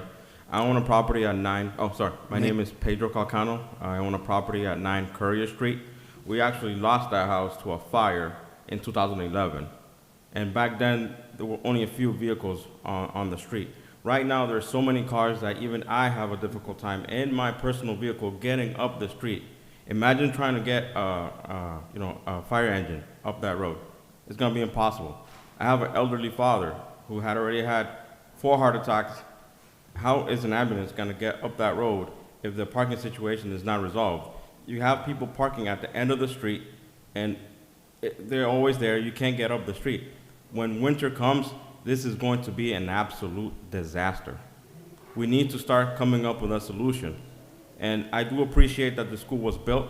I did go to the Leahy School. My son went to the Leahy School, but the way this process was done, it was unfair to the residents of the area. That's all I have to say. If I could, just one more Sure. here, and obviously, this is a complex issue. This is why my recommendation is, let's come together and talk about this. This is gonna be tabled because we have more questions than answers, and I get that. But I'd appreciate not tabling it and then not listening to the residents that you're supposed to represent, and actually sit down with some residents, with people that actually can do something here. Rather than kicking it to, we're waiting to hear from the police department, we're waiting to hear from Board of Education. We'll do the work of getting all those people in the same room. We just need you there to listen to the concerns of the residents. There's a bunch of people that came here to talk about this. None of us want to be here, but it's a problem and it needs to be resolved. And so my recommendation is that we would have a meeting with the counselors in this room and other counselors. Wendy Luzon would be one. She's our counselor, to work out a solution to hear the people out on this issue. So that's my recommendation. I know it's going to be tabled. There's no reason to move forward on this. There's more work to be done. I'm just asking that we do the work efficiently, that hears out all of the residents. That's my recommendation. Thank you. So what has happened is, we actually had this on the agenda a couple weeks ago, so we've already sent the information to the police department. You may have already heard of the previous applicant. We've already started that process. So, looking for their recommendation, because what is before us is the request for permit parking on all those streets. That is what's before us. Yeah. Not the meeting. Sure. Not any other solutions. Sure. What's before us, myopically focused, Yeah. is permit parking on those 5 streets. Yeah. So that is what we are now dealing with that's before us. Yeah. So that's, I think there's 2 different things. Right, no, and I think it's the same thing. That is a solution to the wider problem. And I think understanding why it needs to be permit parking, you have to take in the larger problem of safety of the residents, safety of the kids. All those details come into that decision. Sure. So there's 2 different things going on. So I just want you, we're all clear about this first phase or first request. Sure. So I don't know when that's gonna come in. We just double check to see if we got anything. As we all know, this is complex. When you're gonna have permanent parking on all these streets, that's complex. So I understand I'm understanding where you're coming from with respect to bureaucracy and the speed of government and how things can be delayed and the timing. I'm aware of the complexities. You are living the complexities, but I'm aware of the complexities. So it's a little different, but I get it, right? So, which goes to the second point. What you want to do is something that's kind of outside this committee. You are offering to the council and to whoever, the decision makers, Sure. that you want to bring us all into one location and you're offering to host this at your church. Sure. Which I think is fantastic. I think that you would need to work with you may have heard me talk to the previous person, work with your counselor. Ms. Luzon has been out front on this issue on your behalf. We hear from her, I've heard from her, very passionately about this, very eloquently. She is representing your frustrations very well, because I'm hearing it from her. So you need to work with her on making that happen. I can't commit to anybody except for myself. If you schedule a meeting at your church, if I don't have a conflicting city council meeting or a conflict, I will make every effort to be there. I will do my best to be there. And Jonas knows that if at all possible, I will be there. Sure. As to part of that. I don't know if I, as an individual, have a solution, because we are down this road, but I think it's important to listen, and I'm willing to listen. Sure. Even more than we have tonight, there's more, and I think people need to be heard, so I'm willing to listen. I think we agree the permit thing is a solution, but it is a complex solution, and that's where we're just, with permit, there comes the enforcement. How do you do that? How do you get permits to everybody? And those are all things that have to be discussed, and what we're asking is that we'd be part of that conversation. Again, I know it's gonna be tabled, and that's why you know, I'm here to say, hey, let's not just let this sit on the table until somebody forgets about it or before it becomes a bigger issue. You know, and so this is an opportunity to speak out on that. So I'll let my colleagues, but that's my recommendation to you. Sure, I appreciate that. Is to Yes, go sir. back to And we're Councilor working Luzon. those channels as well. And work with Councilor Luzon, have her spearhead this, she can be our conduit, that's her job. Sure. So she should be able to talk with us and say, listen, I got a meeting coming up in 2 Thursdays from now. Perfect. Can you make it? Do you have any contacts with police? Or she can talk to me about who you working with the police department? Well, I'm working with this officer and this officer. Okay. And then I mean, those little things like that. Right. But she needs to spearhead this Yep. with you. Sure. Of course. But I can support that. Anybody else want to talk on this matter? I'm going to go with the vice chair for, Councilor Del Rosario, sure. Thank you, through you. And you're saying table, while this table here is being worked on, because again, the request that we have here, as Chair LaPlante says, it's a resident parking permit. So we send it to the police department, and they'll come back with a recommendation when it comes to the permits, right? Yes, no. They are the one that bring that to us. And while this table, again, is being worked on. And when it comes to parking, District C also, we don't have the schools, we're not there yet, but it's gonna also impact my side. And I have implemented some resident permits. Sure. But again, it's the police time, the way they work, we honestly don't know, to be honest. But they come back with the reports this huge to deal with it. Like, those are decisions they already made.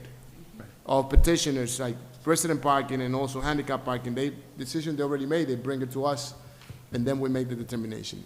As LaPlante says, I'm also available when Luzon gets all of you guys together.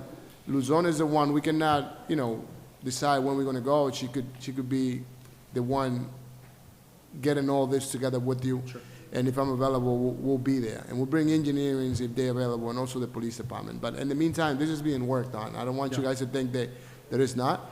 But the request that we have here is being worked on. And it's taking the correct time that it takes for even one street to get a parking permit. It takes them weeks. Yeah, it's complex. And you have tons of streets, so I'm assuming that they're doing the due diligence. I want to say that they're doing it because I believe in the police department.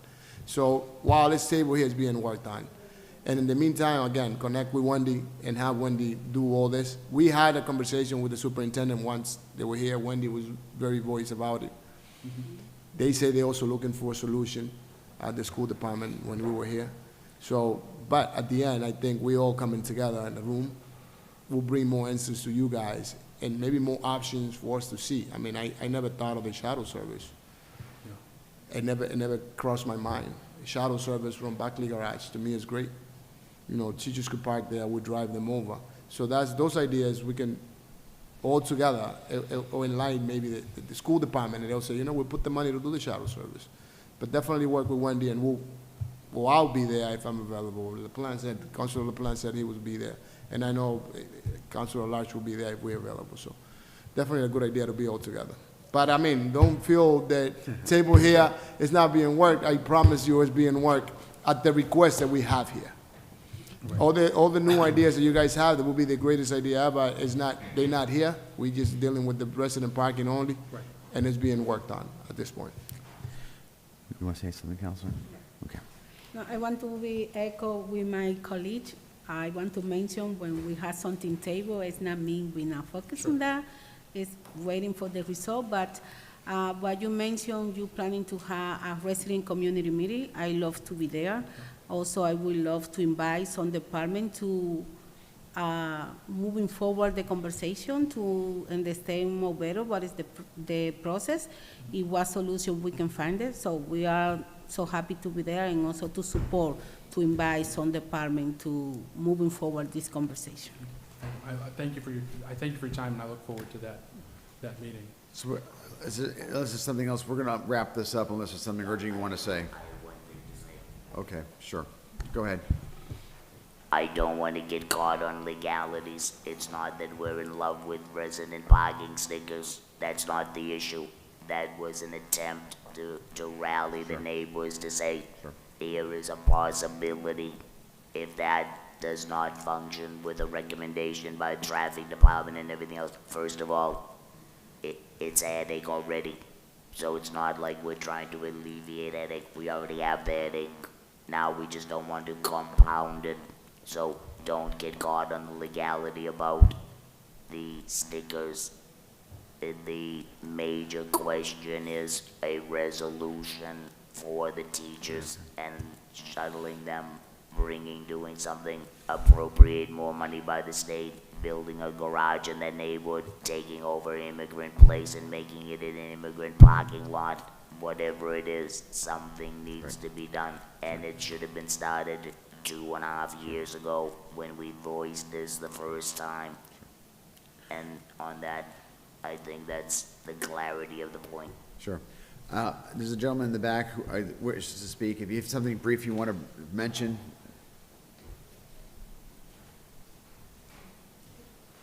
Good evening. Name and address, please, sir. My name is Virgilio Cáceres, on 15 McAuliffe Street, Lawrence. It's close to Brother Pizza. I'm close to the Leahy School. And what about the parking lots you have over here on the common street? Why all the teachers don't come into the parking lots and you get the bots and bring it into the Leahy School? I think it is a good idea because the neighborhood's been there for years. So I think this public parking lots over here is empty. So why the teachers don't get all together at the same time, maybe 7 o'clock, and you have a big box over there, you take it to the Leahy School, it's gonna be like 15 minutes. And all the neighborhood's gonna be quiet, relaxed, it's gonna be in peace, and everybody continue doing what they do. I think that's a good solution. It's very close, it's empty.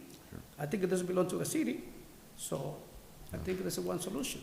Because the street we have, I've been there for 19 years, close to Leahy School. And we have a lot of cars, like they said. They park in double parking, whatever they can do. They get a private parking because they have no parking lots on the street. So I don't know what you guys have in mind to do with the other people we have around there. Right there, Bruce Street in the corner, we have I think a lady, like 80 years something. So I think you guys, for me, I know it's maybe you're gonna spend money, but he said you're gonna have to spend like $1 million to fix something, right? So speaking with the people, the teachers, okay, at the same time, 6:45, 7 o'clock, get one bus right over there. When they get there, you drop off, it's 10 minutes. And in no time, the same thing. Gotcha. Go to Leahy School, get all the teachers, bring it to the parking lots over here. I think this is a solution. All right. Thank you, sir. Just as a reminder, I'm gonna ask for a motion to send this, not yet, to the police department for a second time so they can get the sense that this is urgent. But I just want to remind everyone here that we went a little bit beyond our boundaries tonight. We're supposed to be focusing on the matter before us, the proposal before us, which is permit parking. But I think you shared it because no one objected. I think it's important that we hear the frustration. It's important that we get the idea. We get the sense of where you're coming from and the potential solutions. There's answers to some of those, and I'm not going to go into right now. But I just want to thank you for that. But our only because our rules say our focus is on what is before us. Before us is permit. But that's why that second option about having that meeting where there are no rules like that. You can talk about whatever you want to talk about. You can go about this resolution. You don't have this parliamentary stuff that can sometimes delay or block things from moving forward because we're very strict. I want to thank you for that. And what I'm looking for right now, councilors, is a motion. How many streets are involved in this? I'm sorry, sir? How many streets are involved? Like 3 or 4 streets, like Bruce Street, Elvin Street? Your proposal has the following streets: Irving Ave, Wilmont Street, Avon Street, Durant Street, Courier Street, Trinity Street, Bruce Street, and Saunders Street. That's what your proposal is, and that's what's before the police department. Wow. So that's what's before us right now. So, you are going to find out how one way or the other, but in the meantime, it looks like there's a second track going on, that things are working simultaneously. And like I said, I'm looking for a motion that we send this to the police department a second time as a reminder that we're waiting for a response. Is there a motion? Motion to send to the police department for second review, and can we mark it urgent? Second. Motion made by Council Del Rosario, seconded by Vice Chair Reyes. All in favor, say aye. Opposed, no. The ayes have it. Chairman, just a Yes. quick question. You Yeah. said that was a big B3, Say it again. a B3, this Uh, B3? The chair of the Historic Commission suggested or told us that he believes that's an R3 area. B, sometimes I say wrong? B3 is what he's saying. Our paper says B2, he is saying that's not accurate. He has seen that and says that he believes that's a B3. I don't have it in a map. You can be right, I don't know. Okay. Okay. He might be right. I have no, so we'll double check that. We'll double check that. We're not gonna argue with your experience because I think you beat all of us, so, yeah. All right, so that motion is the table has been passed as well, so then we're on, all right. I think everybody, I think I got everybody here who wanted to, on all the matters, so we're gonna go to the top of the agenda. Document 28625, approve of the notice of dedication for the James J. O'Neill Park. Looking for a motion to table. Motion to table? Second. Motion made, the first one, 286, we're going to the top. Motion to table has been made by Council Del Rosario, seconded by Vice Chair Reyes. All in favor, say aye.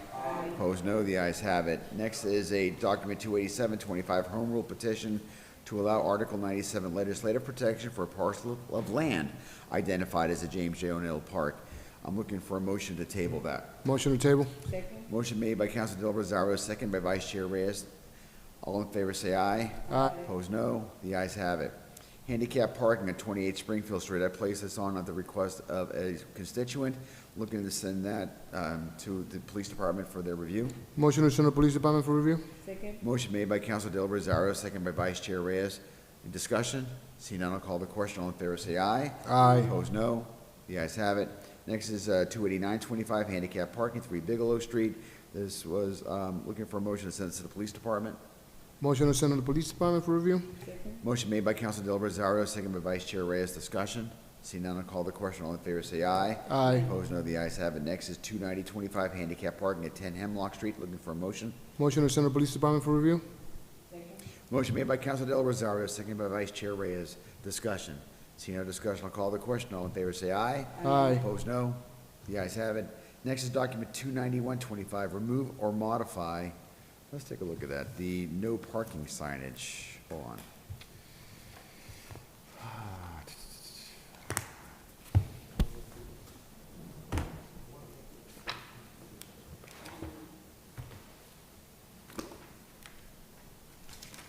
I can give you a comment about this item because I'm very familiar. Are you familiar? Oh, yeah, please do. Oh, well, I'm looking for it, sure. What do you got? The owner of the property is looking forward to modify this item because in front of her house, she has a no parking sign. And she requests a handicap sign. He is in conflict because the place she wants to put the handicap sign is a no parking sign. The no parking sign is requested for his neighbor, and they block I think 2 space, and she want to modify that part because she not requesting a no parking sign in front her house.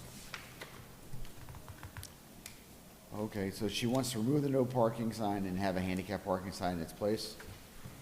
Is that Yes. is that the request? Okay. This is really weird. Why? Have you looked at this? This Or is- modify because I requested a handicap sign for her. Okay, so it's actually 2 different things. If there's no parking there, she wants it removed, need a public hearing for that. Then she wants a handicap parking, well, that's that's a second thing, so then you need a matter for that. So it's 2 matters, it's 2 To you, issues. Yeah. in this item, she referred only for this item because we request a handicap sign, yeah, it's in process. But she want to modify this Oh. item because the no parking sign is in front of her house. So we already have a proposal for for handicap at 343 South Broadway? We already have it? I only mentioned because I request the handicap. Oh, so it's already on there. That's, you mentioned it's in process. It's in process. Okay, we don't have it today in our packet. I only mentioned. Okay. Because it's. Okay, all right, so that makes it a lot simpler, so we don't have to worry about the handicap parking, don't have to worry about it. Okay, you just want the no parking, so we want to remove the no parking, so what I don't know, is it just no parking in front of the house, or is it no parking from like her house to the corner? How far is the no parking? It's because. Let me look it up around, 343? I'll look it up. Yeah, the neighbor next to her requests a no parking sign and block, I think, two space. Jay Petrillo? Yes, and they block two signs for him, and so we want, Ms. Mali is looking forward to modify because the sign is in front her house. Okay, so I see so it's on the intersection of, right near Kenneth Street, so I don't know how many parking spots there are. No, they. 343, so they want to take that out, so they want to allow parking there. That's what you would do. They want to allow parking there. Right? So there's Kenneth Street, Inman Street, so it's in between. Yeah, at the same time, they painting a yellow line. There's no meters there, are there? Not that far up. They don't have meter there, but, they have a couple signs they have to block, and the owner of the house want to remove the one side is in front of the house. No, I get that. I just want to know, You can pass by. Well, what I believe is they want to allow parking until they get the handicap spot. no, I get that too. Yeah, because, before the officer came to deny, when it was the first time, he denied because it's really there, no parking sign. We go, if you go there and take, the mirror, and they decide to put, in the corner, but the owner said, why is in the corner? Because I don't request no parking. So anytime. does she have a corner lot? Is that her house right there? So she wants it from her house to the corner, no parking? No. The other house, That's 343, I'm told. but this person requests, no parking sign anytime, and they have yellow line in front of her house, but she requesting now, handicap, but we, according to the officer, we can put the handicap sign in the corner, but she asked me why, because I don't request, she not requesting, no parking sign anytime in front of her house. What's before us? No, she wants to remove the no parking, that's all that's before us, and she wants it in front of her house, and my Google map is showing me that that's the house. So, once we send this to the police department is gonna say 343, they're gonna look right in front of that house, and then they're gonna say, all right, no parking, I guess that means no parking from there to the curb, or is it no? But you looking there in the corner in this kind of position, but you Okay. be there physical, Okay. it's not close to the corner, it's more, But the sign may be up a little bit, it may be here, whatever, it's up a bit. I understand that. I don't know. It's, if there's no parking from here to corner, and that's in front of the house, that's not gonna get moved. 'Cause that's a law.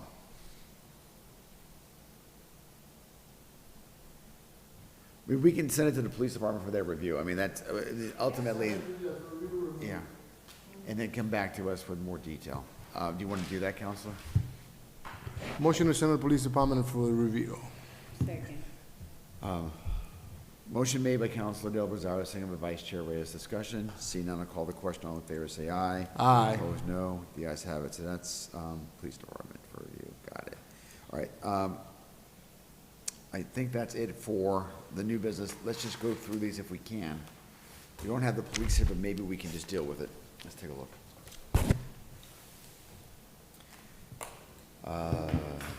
June 4th, that's a month ago. No, you don't have these? Am I the only one that has this? Did we already deal with these? We might have already dealt with these. We dealt, okay, this is just extras? These, all right, we already dealt with all these? Okay. They're on the agenda except for one. Say it again. They're on the agenda, these ones, except for one. All of these in June are on the agenda. Yes. All right, so we haven't disposed of them, okay. So let's just go through these quickly. The first one is document 111, 11125. Let's see if we can find it. Got it. This is handicap parking at 43 Ames Street. Police Department sent us a recommendation saying, has a favorable recommendation for handicap parking at this address with the meets and bounds. So I'm looking for a motion to send this up to the full council to order a public hearing. Motion to send item 11125 to a full council with a favorable recommendation to order a public hearing. Motion made by Councilor Del Rosario, second by Vice Chair Reyes. Discussion. Seeing none, I'll call the question. All in favor, say aye. Aye. Opposed, no. The ayes have it. Next is one document, same page, 12025.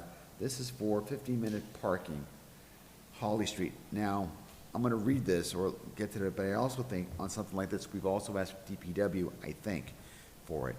Submitting this memo, the request for 15-minute parking. LP is a favorable recommendation for 15-minute parking.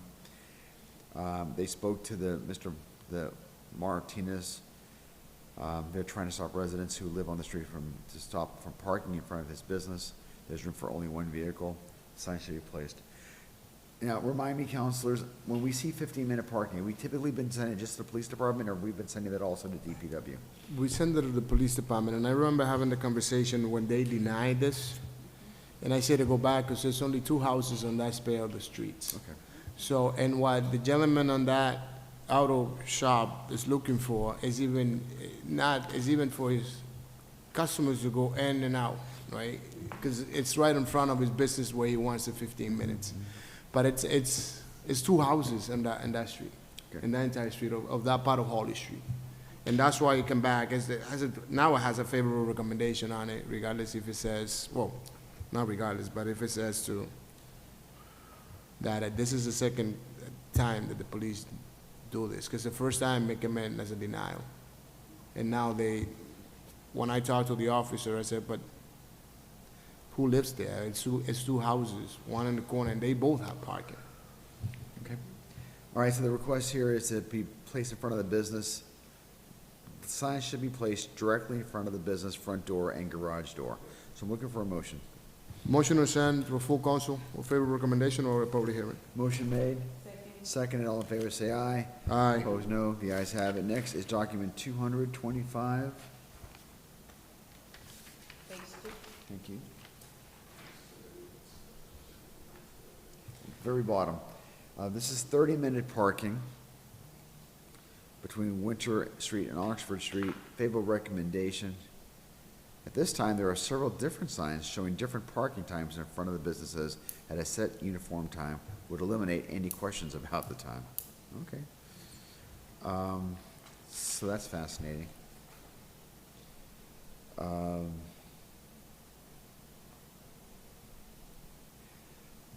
So we already have laws on the books on this. They're conflicting, according to the police, and now we're going to be adding one more law. Should we not be getting rid of the other laws that are conflicting and putting it, or is that not necessary? I guess that may not be necessary. I don't know the answer to that question.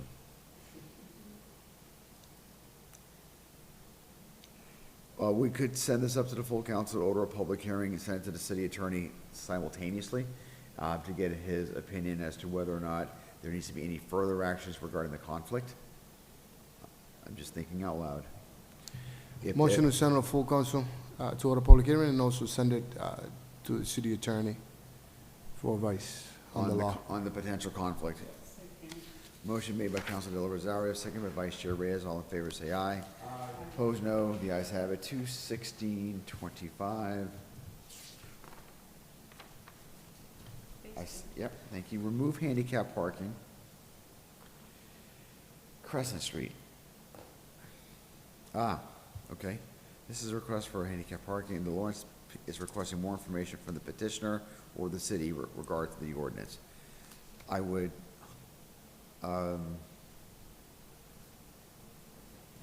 whose district is this? Crescent? Who's it? Council Marmol? Your district? Okay, well, how do you want to handle it? We don't have anything? Let's take it. You don't have anything in the book? 216.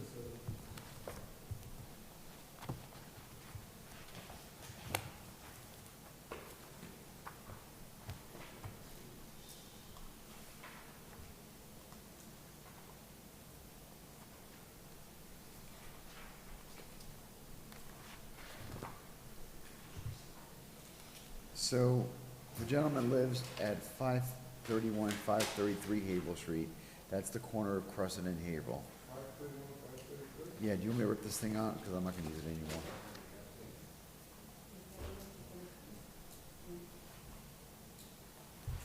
He wants to remove it at one location and add it to a second location. He's asking to relocate his handicap parking on Crescent Street.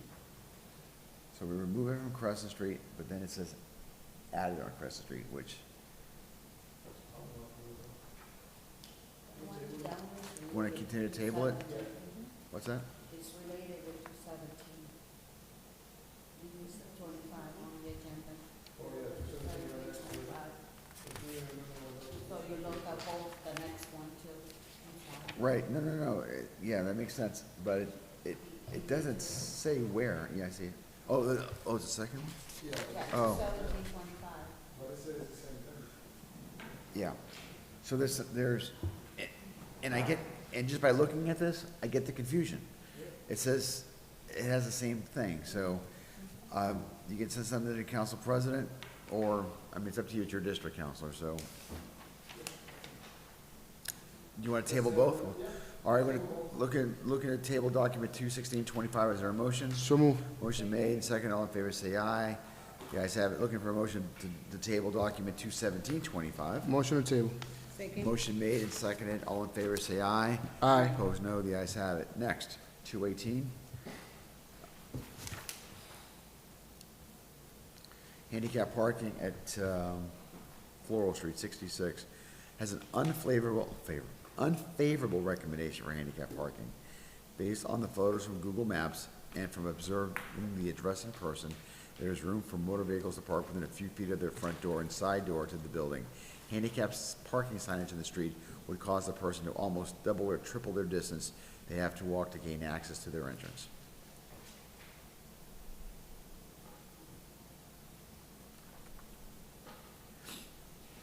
So we have several options. We can go with the police department's recommendation, we can withdraw it. We can go with we can order a public hearing, spend the money, and then have a vote by the full council after the public hearing. We can table it, we can. And how about that Floral and President said, like, street on the street, I can definitely go and take a look at, but I'm not the expert. If you want it, it's your area? Yeah. Okay. I'll let the petitioner know what's the issue with it. Okay, so if you want to table, I'm fine with that. It's motion to table made by Council Del Rosario. Motion to table. Seconded by Council Vice Chair Reyes. All in favor, say aye. Opposed, no. The ayes have it. Next is document 22025. Childcare parking. Favorable recommendation. Looking for- Motion to send to the full council a favorable recommendation to order a public hearing. Second. Motion made by Council Del Rosario, seconded by Vice Chair Reyes. Discussion. All in favor, say aye. Opposed, no. The ayes have it. I'm sorry, I've been. Yeah, go right ahead. On the agenda, says, previously was a DPW director Which one? on the 220? The one we just voted on? 220, the handicap, the childcare parking? Yeah. Okay. And we're waiting for a comment from the DPW? No, that's important to know. As long as we're being consistent, and I think if we're not consistent, we're opening ourselves up for criticism. So, counselors, that's the bit of information. The police think it's okay, but we haven't received anything from DPW, and I think have we been consistently asking DPW on childcare? I don't remember, to be honest. All we've been doing is asking the police department? Yes, we only asking to the But- police department, and then, we send to the DPW because they put the sign on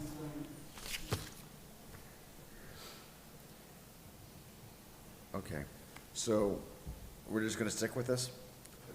We're not gonna move, okay. That was 220, and that was order, 220, order of public hearing. Yeah. Next, 22225, creation of an ordinance regulating on-street parking of oversized vehicles. Wait a second. Nope, that's the wrong one. Four-way stop sign, intersection of Catherine Street and Ferry Street. This one, they're referring to the city engineer. So let's just keep that table then. Motion to send it off, to the city engineer. We may have already done it, but it doesn't hurt to do a second one. Councilor Del Rosario made the motion, seconded by Vice Chair Reyes. Any further discussion? See none, I'll call the question. All in favor, say aye. Aye. Opposed, no, the ayes have it. DPW.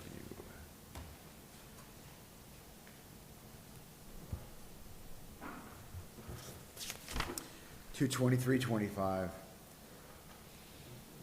Got it. One way. Campo Seco Street. This is the city engineer and DPW. Counselor, is this one of those that are, we were talking about this whole bundle of ones? No? You want to resend that to DPW? I think we already have, but. Sure. Motion to resend this to the city engineer and DPW. Second. Motion made by Councilor Del Rosario, seconded by Vice Chair Reyes. All in favor, say aye. Aye. Opposed, no. The ayes have it.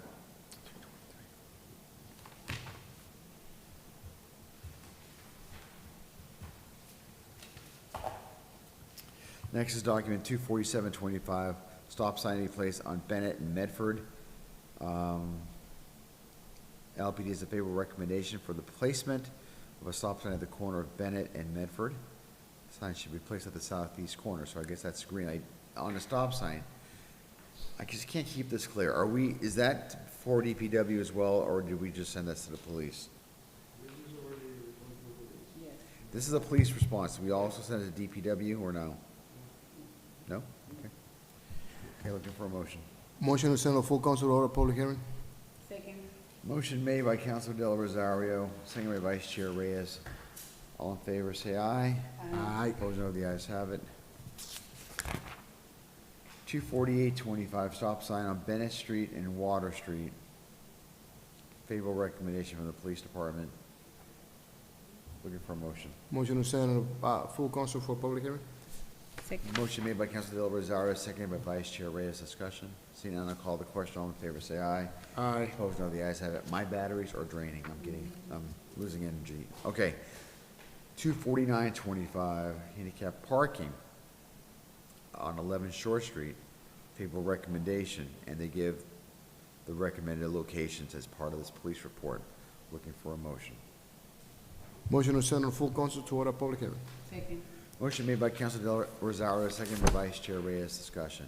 See none, I'll call the question. All in favor, say aye. Aye. Opposed, no. The ayes have it. Next is document number 25025, handicap parking at 676 Lowell Street. Favorable recommendation with the meets and bounds listed by the police department. Motion to send a full council to order public hearing. Second. Motion made by Councilor Del Rosario, seconded by Vice Chair Reyes. Discussion. See none, I'll call the question. All in favor, say aye. Aye. Opposed, no. The ayes have it. Next is handicap parking to 177 Garden Street with the meets and bounds by the police department. Looking for a motion. Motion to send a full council to order public hearing. Second. Motion made by Councilor Del Rosario, seconded by Vice Chair Reyes. Discussion. See, what? Whoa, this just in. Before I call it. Submitted by Lillian, but it's.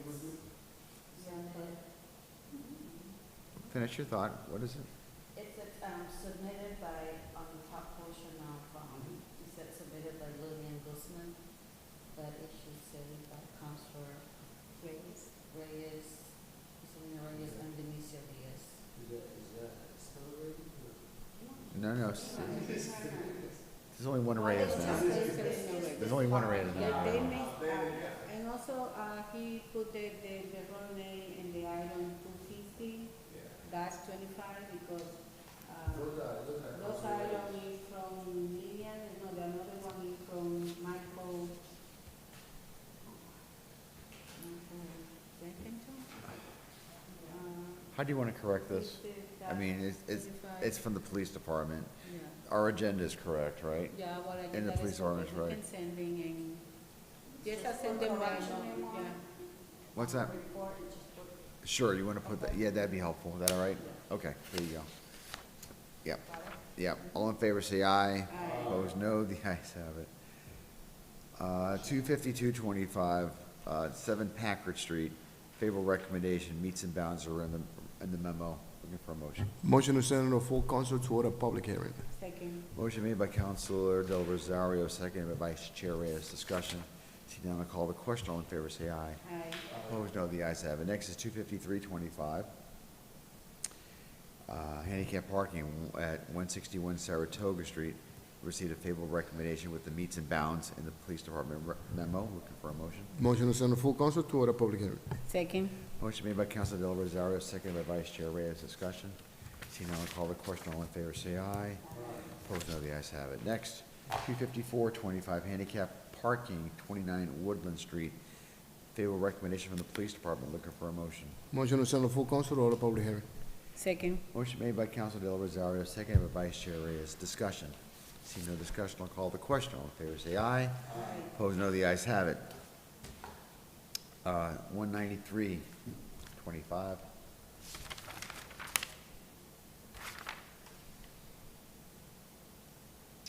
Is remove handicap parking at 3 Danforth Street. That received a favorable recommendation. Looking for a motion.